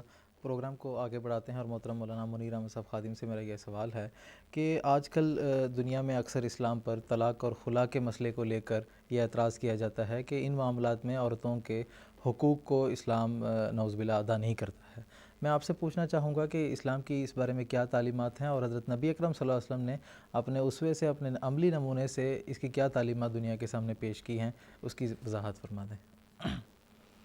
اسلام کی تعلیم تو یہ ہے کہ مرد اور عورت کے لیے شادی کرنا ضروری ہے۔ اسلام سے پہلے بعض مذاہب شادی کو جائز نہیں قرار دیتے تھے، یا بعض ایسے بھی تھے جو کہتے تھے شادی شدہ زندگی کے بغیر رہنا اچھا ہے اور یہ خوبی کی بات ہے۔ لیکن اسلام یہ فرماتا ہے، حضرت صلی اللہ علیہ وسلم کی تعلیم ہے کہ شادی شدہ زندگی جو ہے وہ یہ ضروری ہے۔ اور اسلام سے پہلے میں ہندو مذہب کا حوالہ دینا چاہوں گا، ان میں یہ ہے کہ اگر شادی ہوتی ہے مرد عورت کی تو وہ ایسا بندھن ہے کہ وہ ہمیشہ ہمیش کے لیے قائم رہے گا۔ اس کو سیکرامنٹ کہتے ہیں ہندو میرج ایکٹ کے حوالہ سے، کہ یہ ایک ایسا بندھن ہے کہ یہ ہمیشہ ہمیش تا قیامت قائم رہے گا۔ مرد و عورت مر جائیں گے اگر ان میں سے کوئی، تو بھی یہ بندھن آگے بھی چلتا چلا جائے گا۔ چنانچہ یہی وجہ ہے کہ جو ستی کی رسم تھی کہ اگر خاوند فوت ہو گیا تو عورت اس کے ساتھ ہی چتا میں جلا دی جاتی تھی، وہ اسی حوالے سے تھی تاکہ یہ دونوں جا کے پھر وہاں اکٹھے ہو جائیں۔ لیکن اسلام اس کو جو ہے وہ کانٹریکٹ قرار دیتا ہے، سیکرامنٹ نہیں۔ اسلام یہ قرار دیتا ہے کہ یہ ایک ایسا معاہدہ ہے کہ جس کو قائم رہنا چاہیے پیار سے، محبت سے، اور پیار اور محبت سے ان کی زندگی گزرنی چاہیے۔ لیکن اگر بعض ایسے معاملات آ جاتے ہیں زندگی گزارنے کے دوران کہ مرد اور عورت کی زندگی تلخ ہو جاتی ہے، وہ دونوں ایک دوسرے کے ساتھ اکٹھے رہ کر پاکیزہ زندگی گزار نہیں سکتے، تو ایسی صورتحال میں اسلام یہ اجازت دیتا ہے کہ مرد اگر چاہے تو وہ عورت کو چھوڑنا چاہے تو وہ طلاق لے لے۔ اور یہ بھی میں آپ کو بتاؤں، جو طلاق کا قانون یہ جو کہا جاتا ہے، یہ طلاق لفظ بھی اسلامی ہی ہے، یہ باقی کسی مذہب میں یہ لفظ ہے ہی نہیں، کیونکہ یہ سنسکرت لفظ تو طلاق کا ہے ہی نہیں، اور نہ ہی یہ کسی دوسری زبان کا ہے۔ تو اسلام نے ہی سب سے پہلے مرد کو بھی اجازت دی کہ اگر تمہاری زندگی تلخ ہو گئی ہے تم اپنی عورت کو چھوڑ سکتے ہو۔ تو صرف مرد کو اجازت نہیں دی بلکہ عورت کو بھی اجازت دی ہے کہ اگر عورت یہ سوچتی ہے کہ یہ میرا اس مرد کے ساتھ رہنا اب محال ہے، میں نہیں رہ سکتی، میرے حقوق اس سے ادا نہیں ہو رہے، یا بعض تلخیاں ایسی ہو جائیں کہ اس کے ساتھ رہنا پھر بعد میں زندگی گزارنا جو ہے وہ تلخیوں کے ساتھ مناسب نہیں ہوتا، تو عورت کو بھی اسلام نے یہ اختیار دیا ہے کہ وہ مرد سے طلاق لے سکتی ہے، اور اسلامی قانون میں اس کو خلا کہا جاتا ہے کہ عورت خلا لیتی ہے، مرد طلاق دیتا ہے۔ تو اب سوال یہ ہے کہ جو یہ ابھی آپ فرما رہے ہیں کہ مرد کو اسلام میں جو طلاق کا قانون ہے، وہ طلاق کے قانون کے حوالے سے میں تھوڑی سی وضاحت کرنا چاہوں گا کہ ابھی یہ بڑی بحث چلتی رہتی ہے کہ کیا اسلام نے مرد کو یہ اجازت دی ہے کہ وہ ایک ہی بیٹھک میں 3 طلاقیں دے دے اور فارغ ہو جائے۔ ہرگز ایسا نہیں ہے، اسلام کی طرف کی ایسی کوئی اجازت نہیں ہے۔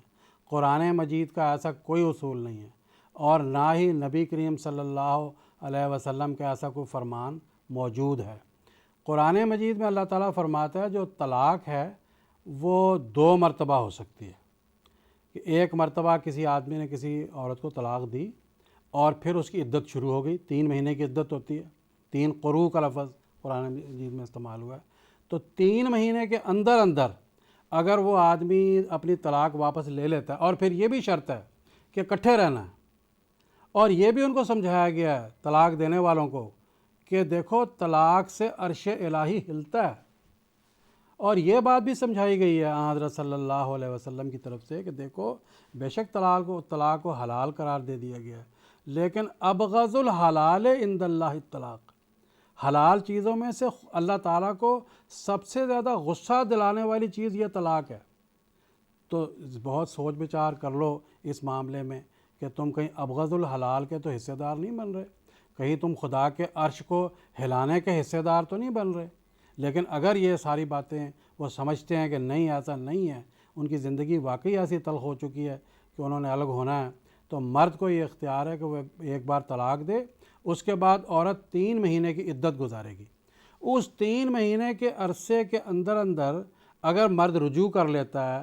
طلاق کا، یہ اپنا جو چھوڑ دیتا ہے جو اس نے کہا کہ میں طلاق دوں گا، تو پھر بغیر نکاح کے وہ 3 مہینے کے اندر اندر آپس میں پھر اکٹھے ہو سکتے ہیں۔ لیکن اگر مرد دوسری طلاق پھر دے دیتا ہے 3 مہینے کے بعد یا 3 مہینے کے اندر، تو پھر اگر اگلے عدت 3 مہینے کی پھر شروع ہو جائے گی، اس میں اگر وہ عورت سے رجوع کرتا ہے تو پھر قاعدہ یہ ہے کہ دوبارہ نیا نکاح ہوگا، اور اگر وہ بھی 3 مہینے گزر جاتے ہیں عدت کے اور پھر وہ رجوع نہیں کرتا تو پھر اس کے بعد 2 ہی دفعہ طلاق ہے، تیسری دفعہ پھر وہ طلاق مکمل ہو جاتی ہے، اور پھر جو ہے وہ اس کو کہتے ہیں طلاق مغلظہ۔ یہ اسلامی فقہ کے قانون کے حوالے سے پہلی طلاق کو کہتے ہیں طلاق رجعی کہ اس میں انسان رجوع کر سکتا ہے، دوسری طلاق کو کہتے ہیں طلاق بائن کہ اس میں نئے نکاح سے آدمی شادی کر سکتا ہے، اور تیسری طلاق کو کہتے ہیں طلاق مغلظہ کہ طلاق اتنی سخت ہو گئی کہ اب اس وقت تک شادی نہیں کر سکتا جب تک کہ وہ عورت اگر کہیں اور شادی کر لے اور اتفاق سے وہ مرد بھی اس کو کہیں پھر چھوڑ دے تو پھر وہ شادی کر سکتے ہیں، ورنہ پھر وہ ان کی شادی کا کوئی امکان نہیں رہتا۔ تو یہ اسلام نے جو ہے وہ طلاق کے بارے میں یہ جو قانون ہے، اور قرآن مجید کا اس بارے میں یہ ارشاد ہے الطلاق مرتان، طلاق 2 مرتبہ ہے، فَإِمْسَاكٌ بِمَعْرُوف، اس کے بعد کیا کرنا، یا تو معروف طریقے سے روک لو دوسری مرتبہ کے اندر اور تسریحٌ بِإِحْسَان، یا احسان کے ساتھ اس کو رخصت کر دو۔ اور احسان کے ساتھ رخصت کرنے کے بارے میں حضرت صلی اللہ علیہ وسلم فرماتے ہیں کہ اگر تم نے ڈھیر مال بھی دیا ہو تو تم لے نہیں سکتے، وہ سارا اسی کا وہ حقدار ہو جائے گی اس کے۔ اور پھر یہ تو ہوا طلاق کا معاملہ۔ خلا کا جہاں تک معاملہ، خلا کے معاملے میں ایسا ہوتا ہے کہ بعض دفعہ ایک عورت یہ سمجھتی ہے کہ میں اس مرد کے ساتھ اپنی زندگی نہیں گزار سکتی، تو ایک بار ایک عورت حضرت صلی اللہ علیہ وسلم کے پاس آئی، اس نے عرض کیا کہ حضور اس مرد کے ساتھ میں اپنی زندگی نہیں گزار سکتی، مجھے اس کی شکل بڑی مکروہ لگتی ہے۔ تو حضرت صلی اللہ علیہ وسلم نے فرمایا کہ دیکھو غور کر لو، لیکن اگر تم ایسا ہی خیال کرتی ہو تو پھر تم کو جو مال تم نے اس سے لیا ہے وہ سارا واپس کرنا ہوگا۔ وہ کہنے لگے حضور میں نے جو لیا ہے وہ بھی واپس کر دوں گی اور میں اور بھی اس کو دے دوں گی۔ تو حضور صلی اللہ علیہ وسلم نے فرمایا ٹھیک ہے پھر۔ چنانچہ وہ ایک باغ پورے کا پورا اس مرد نے دیا تھا، وہ باغ اس نے پورے کا پورا واپس کر دیا کہ میں جو ہوں جو میں نے اس مرد نے مجھے دیا تھا میں اس کو واپس کرتی ہوں۔ تو خلا کی صورت میں عورت کو اپنے حقوق چھوڑنے پڑتے ہیں۔ طلاق کی صورت میں اگر مرد نے اس کو ڈھیر مال بھی دیا ہو تو وہ سارے کا سارا جو ہے وہ اس کو چھوڑ دینا پڑتا ہے۔ اب میں تھوڑی سی ایک وضاحت اگر ٹائم ہو آپ کے پاس یہ کرنا چاہتا ہوں کہ یہ جو ہندو ایکٹ ہے یا دوسرے ایکٹ ہیں، ان میں طلاق کا قانون پاس تو انہوں نے کر دیا ہے، لیکن قانون ایسے بنا دیے کہ ان پر عمل کرنا بہت مشکل ہے۔ کہ مثلا عیسائیوں میں یہ ہے کہ بد چلنی ثابت کرو، یا یہ ہے کہ بعض ایسی 2-3 شرطیں لگا دی گئی ہیں کہ اگر وہ شرطیں مکمل نہیں ہوتی تو اس وقت تک یا ایک یہ ہے کہ مرد اور عورت میں سے ایک آدمی بھی انکار کر دے کہ میں طلاق کو نہیں مانتا تو طلاق ہو ہی نہیں سکتی. عورت کہتے میں طلاق نہیں مانتی تو طلاق مکمل ہو ہی نہیں سکتی. مرد کہتے میں طلاق نہیں مانتا طلاق مکمل ہو ہی نہیں سکتی. اور اس کا نتیجہ کیا نکلتا ہے کہ بے حیائی کے ساتھ اور مرد شادی کر لیتے ہیں دوسری عورتوں سے, بتاتے بھی نہیں, اور بے حیائی چلتی رہتی ہے اور وہ عورت بیچاری پریشان حال بیٹھی رہتی ہے. تو کہنے کا مطلب یہ کہ قانون تو بنا دیے گئے لیکن وہ قانون ایسے بنائے گئے کہ نافذ العمل ہے ہی نہیں. نافذ العمل کرنے میں ان میں ایسی مشکلات ہیں کہ قانون بنانا یا نہ بنانا برابر ہو گیا. دوسری طرف مسلمانوں میں بھی یہ جو ایک وبا چلی ہے, طلاق طلاق طلاق ایک ہی مجلس میں کہہ کے فارغ ہو جانا, یہ بھی اسلامی اصول کے خلاف ہے. یہ حضرت عمر رضی اللہ تعالیٰ عنہ کے حوالے سے جو کہا جاتا ہے کہ آپ نے ایک موقع پہ ایسا فرمایا, تو دراصل حضرت عمر رضی اللہ تعالیٰ عنہ نے تعزیر کے حوالے سے یہ بات کی تھی. سزا کے طور پر ایک عارضی کسی موقع پہ یہ حکم ارشاد فرمایا تھا, جو ایسا نہیں کہ وہ ہمیشہ ہمیش کے لیے اس حکم کو نافذ کر سکتے ہیں. ہمیشہ ہمیش کے لیے نافذ کرنے والا حکم کیا ہے؟ وہ قرآن مجید کا فرمان ہے. جیسے قرآن مجید میں فرمایا ہے کہ طلاق و مرتان فامساکم بمعروف اور تسریح بإحسان, یا حضرت صلی اللہ علیہ وسلم کا فرمان کہ ایک موقع پہ ایک صحابی کے بارے پتہ لگا کہ اس نے طلاق دی, ایک ہی مجلس میں 3 طلاقیں دے دی. آپ نے فرمایا کیا وہ اللہ تعالی میرے ہوتے ہوئے خدا کی کتاب سے کھیلتا ہے, خدا کی کتاب سے مذاق کرتا ہے؟ تو اگر حضرت عمر رضی اللہ تعالیٰ عنہ کا ایسا حوالہ دیا جاتا ہے تو وہ وقتی اور تعزیری حوالہ تھا, وہ ہمیشہ کے لیے کوئی قابل عمل چیز نہیں ہے. قابل عمل قرآن مجید ہے اور قابل عمل حضرت صلی اللہ علیہ وسلم کی سنت ہے. جزاک اللہ تعالیٰ حسن جزا. کچھ ٹیلی فون کالر سے اس وقت بات کریں گے. سب سے پہلے ہم بات کرتے ہیں ندیم احمد ہیں جو کہ انڈیا سے اس وقت ہمارے ساتھ ٹیلی فون لائن پر موجود ہیں. السلام علیکم ورحمۃ اللہ. وعلیکم السلام ورحمۃ اللہ. میرا السلام علیکم ورحمۃ اللہ. کیا عورت دوبارہ رابطہ اسلام میں کرنے کی کوشش کریں گے. اس سے پہلے ہم ابھی اپنے پروگرام کو آگے بڑھاتے ہیں, اور محترم مولانا عطا المجیب لون صاحب سے میرا یہ سوال ہے کہ اسلام نے جہاں پر عورتوں کو ان کا حقوق عطا کیا ہے اور معاشرے میں ان کا ایک مقام اسلام نے ان کو عطا کیا ہے, وہیں پر اسلام نے عورتوں کی عفت کی بھی حفاظت کا ہر لحاظ سے انتظام کیا ہے. حضرت نبی اکرم صلی اللہ علیہ وسلم کے ارشادات اس بارے میں موجود ہیں اور قرآن مجید کی تعلیمات اس بارے میں موجود ہیں. تو اس تعلق سے میں آپ سے مزید تفصیل جاننا چاہوں گا. جی, جیسا کہ ہم سب جانتے ہیں کہ آج کل کا جو دور ہے وہ بے حیائی اور فحاشیت کا دور ہے. ہر طرف بے حیائی اور فحاشیت عام ہے, اور عورت جس کا زیور حیا ہے وہ حیا اس سے چھین کر اس کو اشتہار کا ذریعہ بنا دیا گیا ہے, اور اس کی بے عزتی اور بے حرمتی کو ایسے خوبصورت کر کے اس کے سامنے پیش کیا گیا ہے کہ بعض عورتیں یہ سمجھتی ہیں کہ اپنی بے عزتی اور بے حرمتی کو ہی اپنی عزت سمجھتی ہیں. لیکن اسلام ایک ایسا دین ہے, حضرت نبی اکرم صلی اللہ علیہ وسلم ایسے رسول ہیں جس نے عورت کو عزت اور احترام کا نہایت ہی اعلیٰ مقام اور مرتبہ عطا کیا, اور اس کی عفت اور پاک دامنی کے حفاظت کے اصول اسلام نے بیان فرمائے. اسلام واحد ایک ایسا مذہب ہے جو برائی اور گناہ کی جڑ کو ختم کرتا ہے. حضرت مسیح موعود علیہ السلام نے ایک موقع پر قرآن مجید اور انجیل کی تعلیمات کا موازنہ کرتے ہوئے فرمایا کہ انجیل یہ تعلیم پیش کرتی ہے کہ عورت کی طرف دیکھو مگر بری نظر سے مت دیکھو, لیکن قرآن مجید یہ تعلیم پیش کرتا ہے کہ عورت کی طرف دیکھو ہی مت, سوائے اس کے کہ نادانستہ طور پر بعض دفعہ چلتے پھرتے ہوئے نظر پڑ جاتی ہے, لیکن جان بوجھ کر عورت کی طرف دیکھنا یہ قرآن مجید نے منع فرمایا. تو اس طرح موازنہ کرتے ہوئے حضرت مسیح موعود علیہ السلام نے فرمایا کہ اسلام کا منشا دراصل گناہ کی جڑ کو ختم کرنا ہے. ہر وہ ذریعہ, چاہے وہ چھوٹے سے چھوٹا ذریعہ, مائنیوٹ ذریعہ ہی کیوں نہ ہو, قرآن مجید اس کو ختم کرتا ہے تاکہ کسی بھی صورت میں گناہ نہ پنپے, برائیاں نہ پنپے. تو عورت کی پاک دامنی اور اس کی عزت و احترام اور حرمت کی حفاظت کے لیے اللہ تعالیٰ نے, حضرت نبی اکرم صلی اللہ علیہ وسلم نے ایسی تعلیمات بیان فرمائی ہے جن کے ذریعے سے مکمل طور پر اس کی عفت اور پاک دامنی محفوظ رہتی ہے. اس ضمن میں چند ایک باتیں عرض کروں گا. ایک بنیادی بات جو اسلامی تعلیمات میں شامل ہے عورت کی پاک دامنی کو محفوظ کرنے کے لیے وہ یہ ہے کہ عورت کو کھلے عام بلا وجہ مردوں کے ساتھ میل جول کی اجازت نہیں ہے، اور نہ ہی اس کے ساتھ مصافحہ کرنے کی بھی اجازت ہے اسی وجہ سے۔ اور اس کی بنیادی وجہ یہ ہے کہ یہ ایک ایسی وجہ بن سکتی ہے جو کل کو اس کی عزت کو، اس کی حرمت کو خراب کر سکتی ہے، اس کی عفت کو، اس کی پاک دامنی پر حرف آ سکتا ہے اور وہ غیر محفوظ ہو سکتی ہے۔ اس وجہ سے یہ تعلیم قرآن مجید نے اسلام نے بیان فرمائی۔ پھر ایک اور چیز اسی ضمن میں یہ بھی بیان فرمائی کہ عورت کا جو دائرۂ عمل ہے وہ اس کا گھر ہوتا ہے۔ اللہ تعالیٰ نے قرآن مجید میں کسی کے بھی گھر میں داخل ہونے کی بلا اجازت کسی کے گھر میں داخل ہونے کی اجازت نہیں دی۔ اللہ تعالیٰ فرماتا ہے کہ پہلے اجازت لو اور پھر کسی کے گھر میں داخل ہو۔ اس کے پیچھے بھی دراصل یہی حکمت نظر آتی ہے کہ عورت جو گھر میں ہوتی ہے وہ محفوظ ہو، اس کی عفت اور پاک دامنی محفوظ ہو۔ پھر اسی ضمن میں ایک تعلیم قرآن مجید میں اللہ تعالیٰ نے یہ بیان فرمائی کہ خفیہ دوستیاں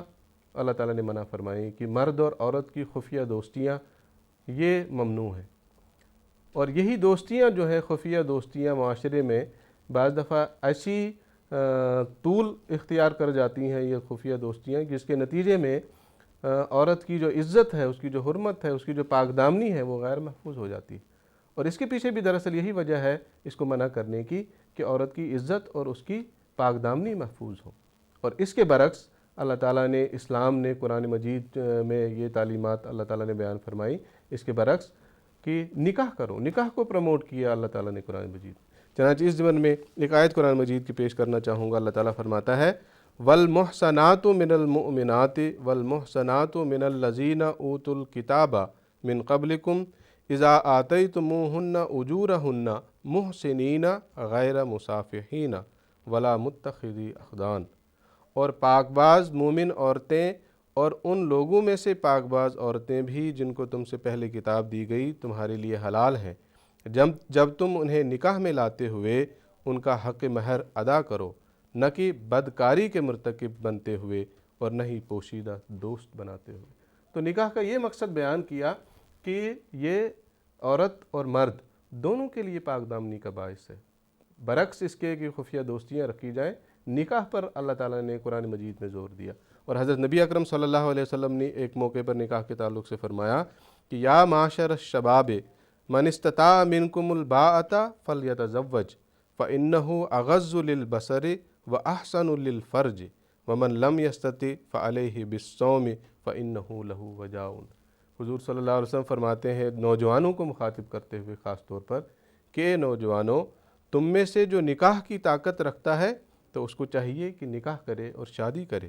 فإنہ اغض للبصر، کیونکہ یہ غض بصر کا ذریعہ ہے، وأحسن للفرج، اور شرمگاہوں کی حفاظت یعنی پاک دامنی کا ذریعہ ہے۔ اور جس کو استطاعت نہیں اس کے لیے حضور صلی اللہ علیہ وسلم نے فرمایا کہ وہ روزے رکھے۔ تو اس کے اندر بھی دراصل یہی تعلیم حضرت نبی اکرم صلی اللہ علیہ وسلم نے بیان فرمائی کہ عورتوں کی بھی اور مردوں کی بھی پاک دامنی محفوظ ہو جائے۔ اور اسی ضمن میں ایک بہت ہی ضروری اور اہم تعلیم جو اللہ تعالیٰ نے بیان فرمائی قرآن مجید میں، وہ پردے کے ساتھ تعلق رکھتی ہے۔ پردے کی جو تعلیم ہے اس کے پیچھے بھی بنیادی طور پر دراصل یہی حکمت ہے کہ اس کے ذریعے عورت کو محفوظ کیا گیا ہے، اس کو ایک ایسا حصار عطا کیا گیا ہے جس کے ذریعے سے اس کی جو عفت ہے، اس کی جو پاک دامنی ہے وہ محفوظ ہے۔ اور بعض لوگ پردے کے اوپر اعتراض بھی کرتے ہیں، الزام بھی لگاتے ہیں۔ ان کو یہ یاد رکھنا چاہیے کہ پردہ کی جو تعلیم قرآن مجید میں ہے، اسلام میں ہے، وہ صرف عورت کے لیے نہیں ہے بلکہ مردوں کے لیے بھی پردے کی تعلیم۔ چنانچہ نظروں کے پردے کا واضح طور پر قرآن مجید میں اللہ تعالیٰ نے ذکر فرمایا کہ دونوں مرد اور عورتیں دونوں غض بصر سے کام لیں۔ تو یہ پردے کی بنیادی صورت ہے، بنیادی وجہ ہے پردے کی، کہ ایک دوسرے کو آنکھیں پھاڑ پھاڑ کر نہ دیکھیں، نہ مرد عورت کو دیکھے اور نہ عورت مرد کو دیکھے۔ اور پھر پردے کے حوالے سے اللہ تعالیٰ نے قرآن مجید میں حکمت یہ بیان کی پردے کی کہ ذالک ازکیٰ لکم، مرد کے لیے بھی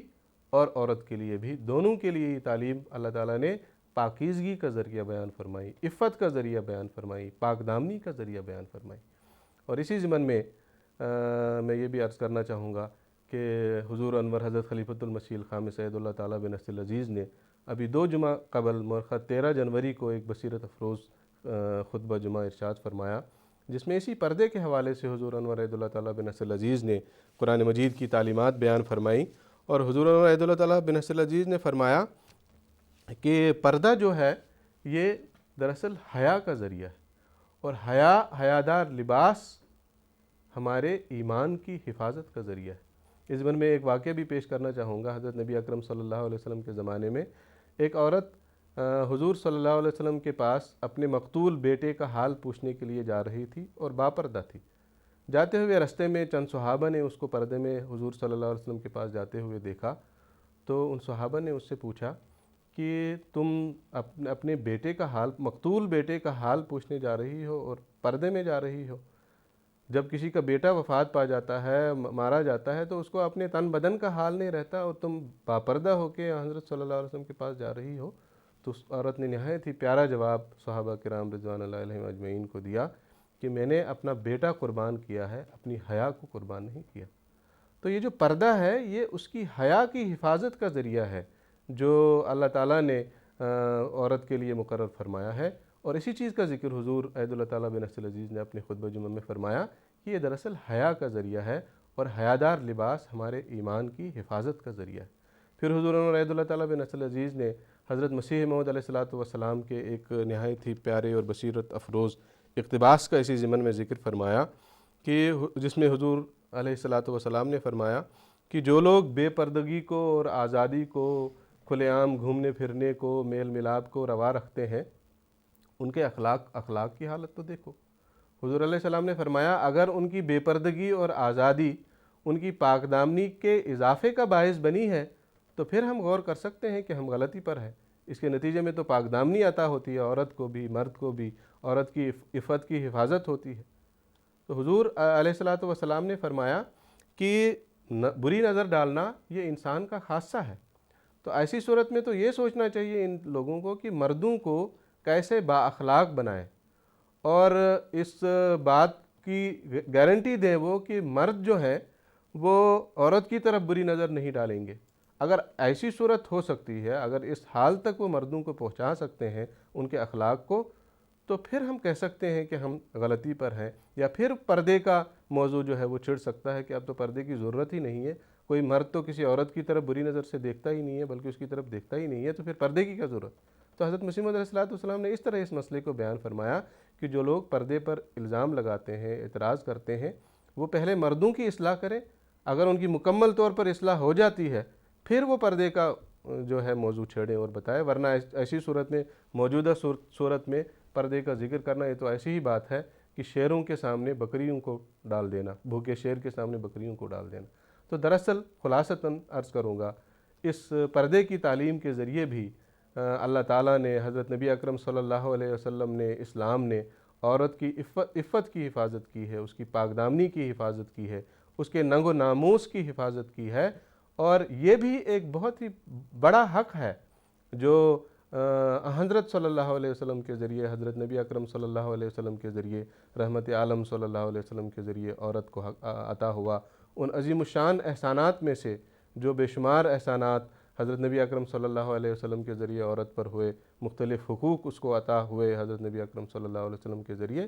انہی میں سے ایک احسان یہ بھی تھا کہ آپ صلی اللہ علیہ وسلم نے عورت کو عزت و احترام کے بہت ہی اعلیٰ اور بلند مقام پر کھڑا کر دیا، اور ایسی تعلیمات بھی بیان فرمائی جن سے اس کی عفت کی، اس کی پاک دامنی کی، اور اس کی حرمت اور اس کی آبرو کی حفاظت ہوئی۔ جی، جزاکم اللہ تعالیٰ حسن جزا۔ مکرم ندیم صاحب جن سے ہم رابطہ کرنے کی کوشش کر رہے تھے، ان سے دوبارہ ہمارا رابطہ ہوا ہے اور کوشش کرتے ہیں ان سے بات کرنے کی۔ السلام علیکم ورحمۃ اللہ ندیم صاحب۔ السلام علیکم ورحمۃ اللہ۔ میرا سوال یہ ہے کہ کیا عورت اسلام میں تبلیغ کر سکتی ہے؟ مطلب باہر جا کے لیفلیٹس بانٹنا، یہ اس طرح کے تبلیغ کا کام عورت کر سکتی ہے؟ جزاکم اللہ، شکریہ۔ محترم مولانا منیر خادم صاحب سے درخواست ہے، ان کا سوال یہ تھا کہ کیا عورت تبلیغ کر سکتی ہے؟ کر سکتی ہے، کیوں نہیں کر سکتی؟ تبلیغ کر سکتی ہے، لیکن اب آدھی عورتیں آدھے مرد ہیں، تو عورتیں عورتوں کو تبلیغ کریں تو وہ عورتوں کا مسئلہ تبلیغ کا حل ہو جائے گا، اور وہ اچھی طرح ان کے سامنے کھول کے ساری باتیں بیان بھی کر سکیں گی۔ لیکن اگر مجبوری سے یا بعض دفعہ ایسے حالات پیش آ جاتے ہیں کہ مردوں کے سامنے بھی اگر ان کو تبلیغ کرنی پڑتی ہے تو کر سکتی ہیں۔ حضرت عائشہ رضی اللہ تعالیٰ عنہا مردوں کے سامنے بھی باتیں بیان فرماتی تھیں، تو مردوں کے سامنے تبلیغ کرنے میں کوئی حرج نہیں ہے، لیکن زیادہ یہی ہے کہ ہماری جماعت میں لجنہ امائلہ کی ایک تنظیم ہے، اور اللہ تعالیٰ کے فضل و کرم سے لجنہ امائلہ کی تنظیم تبلیغ کے حوالے سے بڑی فعال بھی ہے، اور ان میں ایک شعبہ ہے تبلیغ کا، اور وہ عورتوں میں تبلیغ کرتی ہیں، ان کو لیفلیٹس بانٹتی ہیں، پیس سمپوزیم اپنے کرتی ہیں، اور پھر گھر گھر جا کے جو ہے وہ تبلیغ کے پروگرام کرتی ہیں،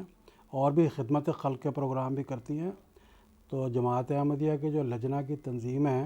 جو حضرت مسلم موعود رضی اللہ تعالیٰ عنہ جس کے بانی تھے، آپ کے حوالے سے یہ بات کس قدر واضح ہو گئی ہے کہ عورتیں ہیں تو اللہ تعالیٰ کے فضل و کرم سے تبلیغ کے میدان میں آگے سے آگے نکل سکتی ہیں۔ جی جزاکم اللہ تعالیٰ حسن صاحب۔ پروگرام کے اختتام پر محترم مولانا منیر خادم صاحب سے ہمارا سوال ہے کہ عورت کی مختلف حیثیت ہے، ماں کی حیثیت ہے، بیوی کی حیثیت ہے اور بیٹی کی حیثیت ہے۔ ہر حیثیت میں حضرت نبی اکرم صلی اللہ علیہ وسلم نے اس کو مکمل اس کا ایک مقام قائم فرمایا ہے اور اس کو اس کے حقوق دیے ہیں۔ اس کے بارے میں تفصیل آپ سے جاننا چاہوں گا۔ جی بالکل، عورت کی جو حیثیت سب سے بڑی حیثیت ہے وہ ماں کے حوالے سے ہے، اور حضرت صلی اللہ علیہ وسلم کے پاس ایک بار ایک شخص آیا تو اس نے پوچھا کہ حضور میرے حسن سلوک کا سب سے زیادہ حقدار کون ہے؟ تو آپ نے فرمایا تمہاری ماں تمہارے حسن سلوک کی سب سے زیادہ حقدار ہے۔ اس نے پھر کہا کہ حضور اب میری ماں کے بعد کون حقدار ہے؟ تو حضور نے ماں، پھر ماں کو ہی دہرایا، پھر پوچھا حضور پھر کون حقدار ہے؟ فرمایا تمہاری ماں۔ تو 3 درجے حسن سلوک کے اعتبار سے ماں کو عطا کیے۔ اس نے چوتھی بار وہ بھی سوال کرنے سے بعد نہیں آیا، کہنے لگا حضور پھر کون حقدار ہے؟ فرمایا تمہارا باپ۔ تو اس سے اندازہ لگا لیں کہ ماں اور باپ میں سے بھی حسن سلوک کے اعتبار سے ماں کا درجہ کتنا بلند ہے۔ اسی لیے رسول پاک صلی اللہ علیہ وسلم کی یہ بھی ایک حدیث ہے کہ الجنت تحت اقدام امہاتکم، کہ جنت ہے تمہاری ماؤں کے قدموں کے نیچے۔ اگر تم جنت حاصل کرنا چاہتے ہو، اللہ تعالیٰ کی خوشنودی اور اس کی رضا حاصل کرنا چاہتے ہو، تو اپنی ماؤں کی خدمت کرو، ان کے قدموں کے نیچے جنت تلاش کرو۔ اس میں ماؤں کے لیے بھی ایک پیغام ہے کہ اگر وہ جنت کے دلانے کی حصے دار بننا چاہتی ہیں تو ان کو بھی ایسے ہی کام کرنے چاہیے کہ جو ان کی اولاد کو، جن کے ذریعہ سے ان کی اولاد جنت کی وارث بن سکے۔ لیکن اگر کوئی اولاد ماں اپنے بچوں کو غلط تعلیم دیتی ہے یا غلط بات سکھاتی ہے تو وہ تو جنت کی وارث نہیں بن سکتی۔ یہ 2 طرفہ بات ہے کہ تمہاری قدموں کے نیچے جنت ہے کا مطلب یہ ہے کہ تم بھی خود کو جنت دلانے کے وارث بنو۔ لیکن بہرحال اس موقع پہ ہم یہی کہیں گے کہ ماں کے لیے رسول پاک صلی اللہ علیہ وسلم کا اتنا بڑا جو ہے یہ فرمان ہے درجے کے لحاظ سے کہ سب سے زیادہ اس کی خدمت کرو، سب سے زیادہ اس کا خیال رکھو۔ اور قرآن مجید نے اس کی وجہ بتائی ہے۔ قرآن مجید فرماتا ہے کہ ہم نے انسان کو وصیت کی ہے کہ وہ اپنے والدین سے حسن سلوک کرے۔ وجہ کیا ہے؟ اس کی ماں نے اس کو اپنے پیٹ میں اٹھایا، حملتہ امہ وہنن علی وہنن،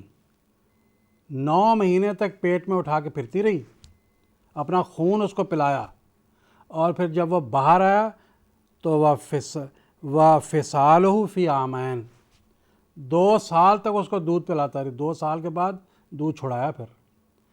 تو جب تک پیٹ میں رہا خون پیتا رہا، باہر نکلا تو دودھ چوستا رہا۔ اب یہ قرآن مجید بڑی حکمت کی باتیں سکھاتا ہے، صرف تعلیم نہیں دیتا بلکہ حکمت بھی بتاتا ہے کہ اگر میں تم کو کوئی حکم دے رہا ہوں تو اس حکمت کے تحت دے رہا ہوں کہ تمہاری ماں نے تمہارا سب سے زیادہ خیال رکھا۔ پیدا ہونے کے بعد دودھ پلانے کے علاوہ بھی سردی، گرمی، جاڑا، برسات کوئی نہیں دیکھا، اتوار کا دینا، سوموار کا دینا، ہر لحاظ سے دن رات خدمت کی۔ تو اس لحاظ سے فرمایا کہ تمہاری ماں کا تم پر بہت بڑا حق ہے، اور یہ رسول مقبول صلی اللہ علیہ وسلم نے تعلیم دی ہے۔ اور پھر ہم دعوے سے کہتے ہیں کہ دنیا کا اور بھی مذہبی لٹریچر اٹھا کے دیکھ لو، جو اب اس قرآن مجید سے پہلے نازل ہوا، ایسی تعلیم آپ کو تفصیل کے ساتھ گہرائی کے ساتھ کسی مذہب میں نظر نہیں آئے گی۔ اب رہا بیٹی کے حوالے سے، آپ نے فرمایا کہ بیٹی کے حوالے سے کیا تعلیم دی، تو بیٹی کے حوالے سے تو کئی بار ابھی بات ہو گئی ہے کہ رسول مقبول صلی اللہ علیہ وسلم نے فرمایا کہ دیکھو اگر کسی کی 3 بیٹیاں ہوں اور وہ ان کی اچھی طرح پرورش کرے، کھلائے پلائے، اس کی شادی بیاہ کرے اور پھر اس کے ساتھ حسن سلوک کرے، اور ایک جگہ یہ بھی الفاظ ہیں کہ بیٹوں کو ترجیح نہ دے، بیٹی بیٹوں کو اپنی بیٹی پر ترجیح نہ دے، تو ایسے آدمی کے لیے میں جنت کی گواہی دیتا ہوں۔ تو ایک صحابی پاس بیٹھا تھا، اس کی 2 بیٹیاں ہوں گی، بلکہ حضور اگر کسی کی 2 ہوں، حضور فرمایا ہاں 2 بھی ٹھیک ہے۔ تو اتنا بیٹیوں کے بارے میں، اور خود حضور صلی اللہ علیہ وسلم کی تعلیم تھی، آپ کو سنت تھی کہ حضرت فاطمہ کے حوالے سے تو ایسی حدیثیں موجود ہیں کہ کسی مسلمان کو یا کسی غیر مسلم کو بھی بتانے کی ضرورت نہیں۔ آپ کی باقی بیٹیاں جو تھیں ان کے حوالے سے آپ کس طرح ان سے محبت کرتے تھے، پیار کا سلوک کرتے تھے، یہ بڑی لمبی داستان ہے، بہت حدیثیں ہیں، ان کو پڑھیں سمجھیں تو پتہ لگ سکتا ہے۔ اسی طرح بیوی کے حوالے سے آپ دیکھیں، بیوی کے حوالے سے قرآن مجید کا یہ فرمان ہے وَعَاشِرُوهُنَّ بِالْمَعْرُوفِ، کہ اپنی بیویوں کے ساتھ نیک سلوک کرو، محبت کا سلوک کرو۔ اور رسول مقبول صلی اللہ علیہ وسلم نے قرآن مجید کی اس تعلیم کی کیا تفسیر بیان فرمائی ہے؟ فرماتے ہیں خیرکم خیرکم لأہلہ وأنا خیر لأہلی، تم میں سے سب سے بہترین انسان وہ ہے جو اپنی بیوی کے ساتھ اچھا سلوک کرتا ہے۔ اور میرا نمونہ دیکھو، میں اپنی بیویوں کے ساتھ تم سب سے اچھا سلوک کرتا ہوں۔ تو یہ فرمایا کہ بیویوں کے ساتھ حسن سلوک کرنے والا انسان سب سے اچھا انسان ہے۔ اور رسول مقبول صلی اللہ علیہ وسلم کی سنت کیا تھی؟ آپ یہ ہمارے یہاں پنجاب میں بھی ہے، کہتے ہیں بیوی جو ہے وہ نعوذ باللہ جو ہے وہ جوتی کے برابر قرار دیتے ہیں، جیسے مرضی جھڑک لو، جیسے مرضی سلوک کر لو۔ ہمارے نبی صلی اللہ علیہ وسلم جن کی ہم نے بیعت کی، آپ کی تعلیم کیا تھی؟ حضرت عائشہ فرماتی ہیں کہ جب آپ گھر میں ہوتے تو آپ اپنی جوتی خود سی لیتے، آپ بکری کا دودھ دھو لیتے، آپ میرے ساتھ گھر کے کاموں میں میرا ہاتھ بٹاتے تھے۔ اور حضرت مسیح موعود علیہ الصلوۃ والسلام جو اس زمانے میں حضرت صلی اللہ علیہ وسلم کے کامل نمونہ تھے، آپ کی کیا تعلیم تھی؟ آپ نے بھی اپنے صحابہ کو یہی تعلیم دی کہ دیکھو اپنی بیویوں کے ساتھ نرمی کے ساتھ اور ملائمت کو سلوک کرو، اور میری طرف دیکھو کہ میں اپنی بیوی کے ساتھ کیسے سلوک کرتا ہوں۔ آپ نے اپنا نمونہ دکھایا۔ ایک جگہ آپ نے فرمایا کہ میں نے ایک موقع پہ اپنی بیوی کے ساتھ ذرا سی اونچی آواز سے بات کی تو بعد میں میرے دل کے اندر ایک ملامت پیدا ہوئی کہ کیوں ایسا کیا گیا۔ تو ہر حوالے سے، چاہے وہ بیٹی کے حوالے سے ہو، بیوی کے حوالے سے ہو، ماں کے حوالے سے ہو، حضرت صلی اللہ علیہ وسلم کی تعلیمات جو ہیں وہ نہایت اعلیٰ اور نہایت عمدہ ہیں اور ہم سب کے لیے قابل عمل ہیں۔ جی جزاکم اللہ تعالیٰ جزا۔ تو ناظرین کرام، آج کا جو ایپیسوڈ جو کہ ہم حضرت نبی اکرم صلی اللہ علیہ وسلم کی سیرت کے حوالے سے لے کر آپ کی خدمت میں حاضر ہوئے تھے کہ طبقہ نسواں پر آپ صلی اللہ علیہ وسلم کے کیا احسانات ہیں، وہ اب اختتام پذیر ہوا چاہتا ہے۔ میں مجیب حضرات کا بھی شکریہ ادا کرتا ہوں۔ اس موقع پر سیدنا حضرت اقدس مسیح موعود علیہ السلام کا ایک اقتباس آپ کی خدمت میں پیش ہے۔ حضور فرماتے ہیں، دنیا میں ایک رسول صلی اللہ علیہ وسلم آیا تاکہ ان بہروں کو کان بخشے کہ جو نہ صرف آج سے بلکہ صدہا سال سے بہرے ہیں۔ کون اندھا ہے اور کون بہرا؟ وہی جس نے توحید کو قبول نہیں کیا، اور نہ اس رسول صلی اللہ علیہ وسلم کو جس نے نئے سرے سے زمین پر توحید کو قائم کیا۔